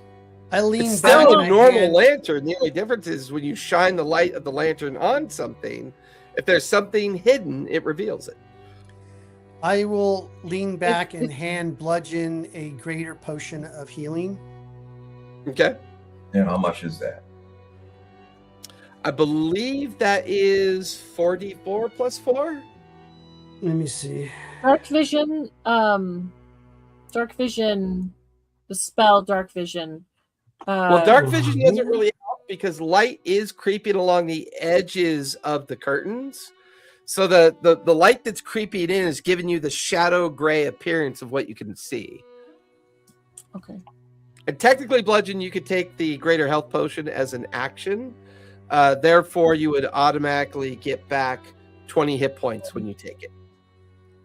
All right, he'll slug it down. That's 20 more. Okay. I'm at 37 now. You're at how many? 40. Well, at 21. I'm sorry, 61. I'm good because I had used two second wins to add hit points. Now I'm out of second win. Yeah, I don't know why you didn't just do a short rest and do your hit dice. Technically, if you're doing an activity, it doesn't qualify as a short rest. So if you're searching, lifting things, interacting with things, it still doesn't count as a short rest. I clicked the short rest button and it didn't populate the numbers. Yeah, you have to do it twice. You have to click it and then hit confirm, and then sometimes it rolls and sometimes it doesn't roll. 44 plus 4, so I guess 20 hit points would be. But he did, yeah. We're good. I pull up. And then I'll give you what do you Does it have feel now like or there's something? movement up in the rafters? It's pretty dark up there. It's hard to see. Give me perception as you stare up into the rafters. Trying to find my spells here. Here we go. We're in like the little back prep room where the priest is. Yeah, you're in that room where you found Lethwin dead that first time. Can I look through stuff in here to see if I'm finding any remnant type religious material? Yeah, you give me investigation as you're kind of looking around. 22. 22. As you stare up into the rafters, you can see something hanging by its feet up in the rafters. Whatever it is, it's completely skinned. Oh, well... 14. 14. All of the Melora books of religious iconography have been defaced. They've all been blasphemy. They've all been either put whispered one icons or covered in blood curses. Someone back here has kind of purposely kind of defiled all the religious material back here. The door's cracked open, right? Well, yeah, because Lyra's, all 3 feet of her is sitting there with the door open, like slightly open. You can hear the chanting echoing in. She's looking up into the rafters. Because they don't have eyes, they're not going to see light. Can I shine the lantern? Healing word on you, Bludgeon. Another 10 points, hit points back. I'm good. I think he's full health. Oh, you're full up now? Yeah. Once I had the potion, I'm full up. Oh, okay. Oh, never mind then. All right, I'll take that back. Okay. Might need it. Zatina, you slide up next to Lyra. You aim the lantern into the interior of the temple. No one seems to care. The door doesn't really open all the way because of the sludge on the ground. As Zatina kind of like brandishes the lantern up into the rafters, both Zatina and Lyra can now see well over a dozen bodies skinned and hanging from their feet up in the rafters. You get the feeling that's where the real rot smell is coming from. And you get a feeling that their skin and decomposed goo of their bodies is the sludge that's on the floor. Nice. Gross. Fireball. Is this a typical... Do we have a wand of fireball? What if Vecna's working with Asmodeus? Because he wants his godhood back. No, because Asmodeus he's still Asmodeus. No, that's what I'm saying. Vecna took the oath, became mortal, regretted his decision because he was. I don't think he regretted it. I think he's got plans within plans and that kind of stuff. But I have an idea. This is a lot of God drink worship. The juicy Safu to find out. This is a lot of God worship type stuff. I have an idea. We open up the portable hole and we release the mimic chest in here. Why do I have the image of a mimic chest yelping like a whipped puppy and running away? Yeah, right. But here's what I'm thinking, because Vecna is very intelligent, had a plan, almost worked to ascend to greater godhood. Asmodeus can't be on this plane, and working through proxies is probably a massive fickle pain in the ass to him. But if he got Vecna to be his mortal world tactician, the book that we have about protection circles and stuff. Yeah. Does that tell us anything about the protection circle we saw down there, or where it might lead to, or? No, what you saw down below was a teleportation. A traditional teleportation. I thought you said we saw a teleportation one, but then there's another one, a summoning You circle. saw you did see other summoning circles. That's true. I did say that. So what summoning circles could we match them up to that book that we have? Yes. Give me history with advantage. Okay. It was. That might decide who's messing with who was the one that went through the books. I thought it was Zatina. I went through them. Okay, so should Zatina do that role? Okay. Sure. It's up to her. Just because she's the one that, Yeah, and she has a plus 12 on her investigation. There's that too. Oh, am I doing investigation? Investigation. Sorry, no. In this case, it's history because you're referring to information that you gleaned from the book. That is a 31. They were not summoning circles. They were circles designed to trap infernal creatures, demons and devils. Like the one on the roof. Like the one on the roof of the Judgment House. You said earlier there was 2 kinds of magic.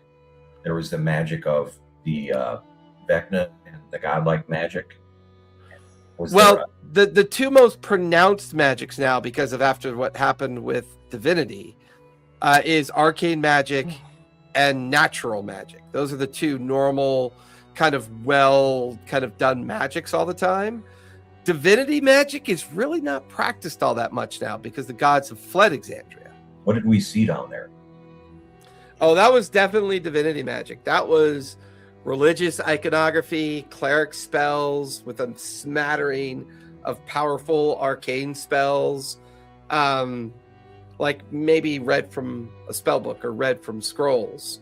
Most of what you've seen here in front of you and what you saw down below is somebody practicing the art of divine magic.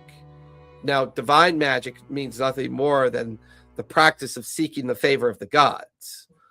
Whether it's radiant or necromantic in nature, it definitely felt like the classical magic of Vecna, the classic religious iconography, the sacrifices in the rafters, the blind devotion of those that are in the chant, as if they're in the midst of a ceremony that you know to be a possible threat. Do we have any idea what in the ceremony right now? Fireball ceremony, possible. Yeah, fireball. Didn't we have a wand of fireball? I think Zatina, did you take a wand of fireball? No, I have a wand of magic missile. Oh, it was a wand of magic missile. Okay. Do we have oil? You're a magic user, right? You got fireball, don't you? I'm not that kind of wizard. Isn't that level 5?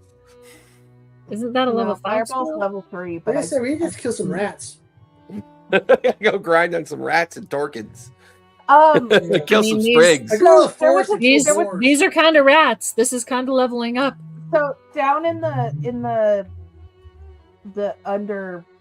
underneath the temple cellar, where there was this hidden altar to Vecna or whatever, there was a teleportation circle, and then summoning circles for the mortal versions of the 9 prime deities. Correct. Okay. He's possibly scrying on, right?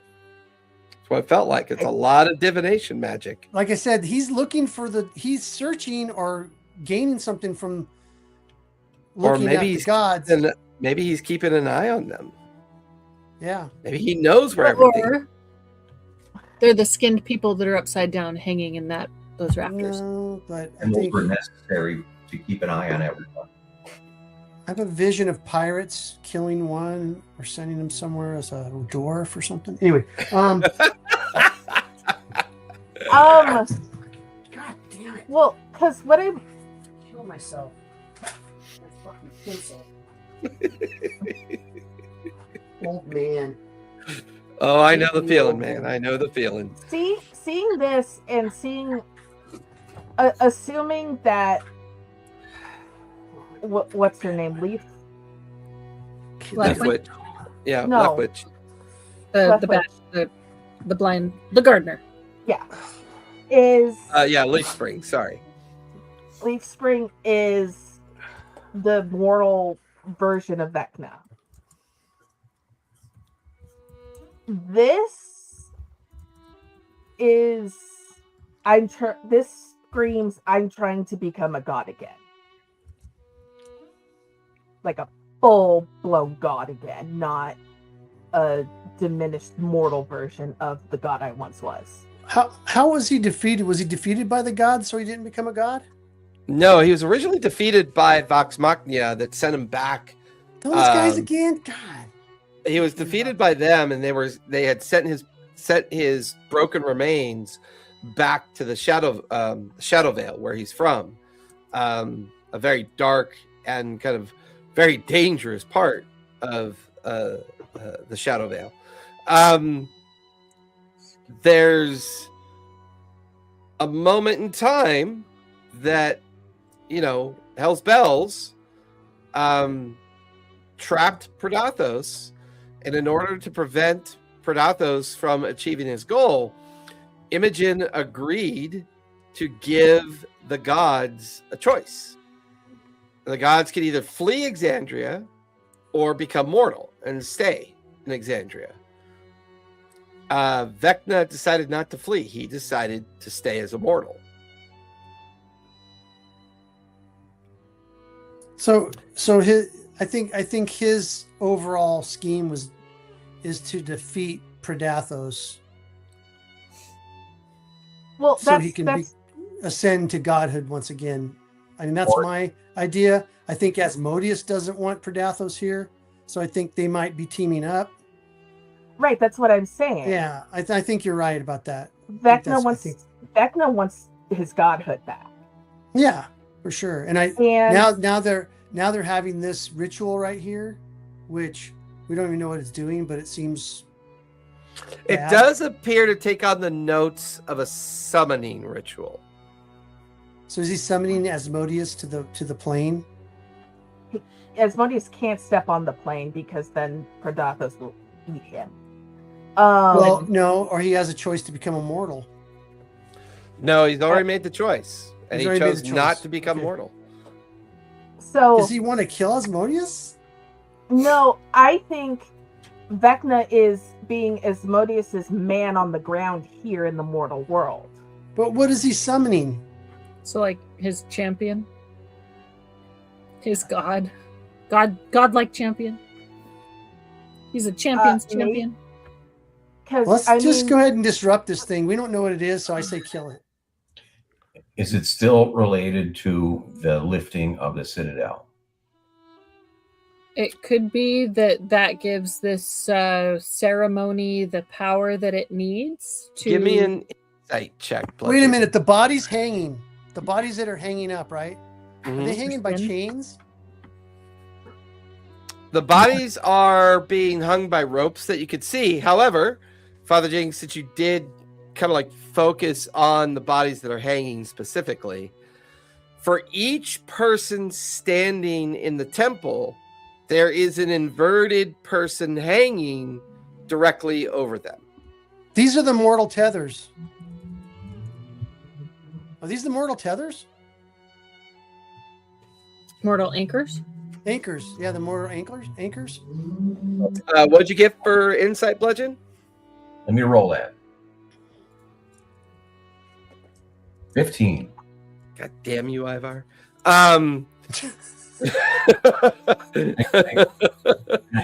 Sorry. Yeah, you do get a D4 with it. Yeah. For guidance. 3 more. Aren't we supposed to kind of figure it out, though? Of course you are, but man, that was really clever the way you put it together. My headache kind of lifted a little bit. Bludgeon, as you stand in the chamber that the priest or priestess would get ready for the parishioners and to kind of like do their ceremony, you can't help but notice that from where you're standing, this temple's the equivalent of a Rosetta Stone. It is perfectly aligned with the center of Cloudtop. The direction that those people are in are facing precisely the area that the Citadel is meant to ascend up above the Cloudtop district. But we're in the central district. We're not in Cloudtop. Right. But Cloudtop, the central district, this temple is perfectly aligned with the gate that leads into the Cloudtop.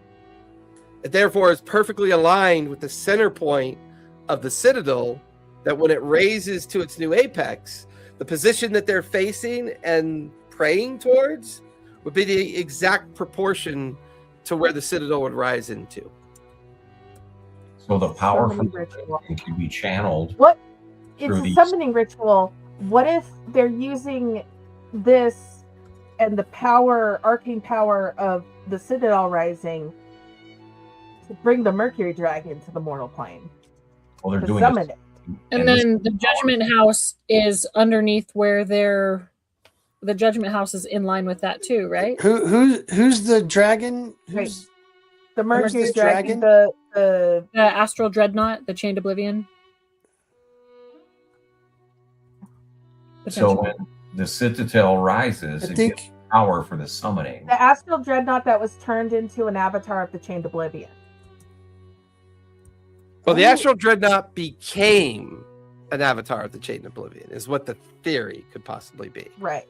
But that's how the Chained Oblivion chose to hide within a mortal coil. Mm-hmm. They still got to make that choice. I would think this is a possibility. It's the other thing they want to bring. I think they're trying to summon. Everything that you see.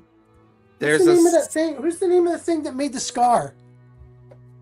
Thordak made that scar. Yeah, that was Thordak. Thordak was the one that destroyed the Cloudtop district. That scar is the remnants of the lair that he built that destroyed the old citadel, destroyed the entire Cloudtop district, destroyed the fortress walls, and then he turned that entire area into his fiery lair. Does this look like a demonic summoning, or does it look like a general summoning? Because if they're summoning him... Everybody's free to give me history checks. I'm going to say that the DC is an 18 or higher. There's already a passive familiarity with what you're seeing here. I suck. I got a 14. 14? Okay. You do get a D4. That was with a D4. What'd you get, Satina? I got a 19. 19. 14. In a history book, Satina, that you were reading about the Battle of Vasselheim and the defeat of Vecna. Vecna, at the apex of his power, when he was trying to ascend to become a god, he was bringing back his city. The city called Thar Amphala. His intent was to take that city and place it right on top the foundation of Vasselheim, destroy Vasselheim with it, and therefore reestablish his power on the material plane by placing his city here. There is a picture in that book of the exact same kind of physical ceremony that you see here that would indicate it's almost as if he's trying to do it again. Shit. That somehow he's capitalizing on the magic that's being used to raise the citadel that is going to fracture maybe the veil between Shadowfell and the material plane. He may use the scar. Thordak's scar is a thinning point between realms. It appears as a mortal, he's attempting to do something he couldn't do as a god. He appears to be trying to bring Thar Amphala back to the material plane once again. Right on top. And it will make that our stopping point. That way you have that. How do you spell that? THAR space AMPHALA. Finally, we figured something out. Well, that and you're trapped inside of a temple surrounded by a cursed summoning effect. Well, yeah. We're dead anyway, but... Real's like, when we left this morning, I thought we were just going to talk to the gardener about, mowing the lawn, planting a few more flowers. I mean, but this is a bit more than I was expecting. It would make sense why the pot's a portal key, because he's trying to pull. He could use it as a tuning fork to pull the city back into. Okay. So if we disturb the ceremony, we break the connection. Hopefully. Yeah, because it looks like they're we will looking. Find out next week. You guys go ahead and linger. We'll talk about the schedule. Everyone else, thank you for watching, and we'll see you all next week. Be safe, be kind, and don't forget, play a game. It's lots of fun, I assure you. Good night, everybody.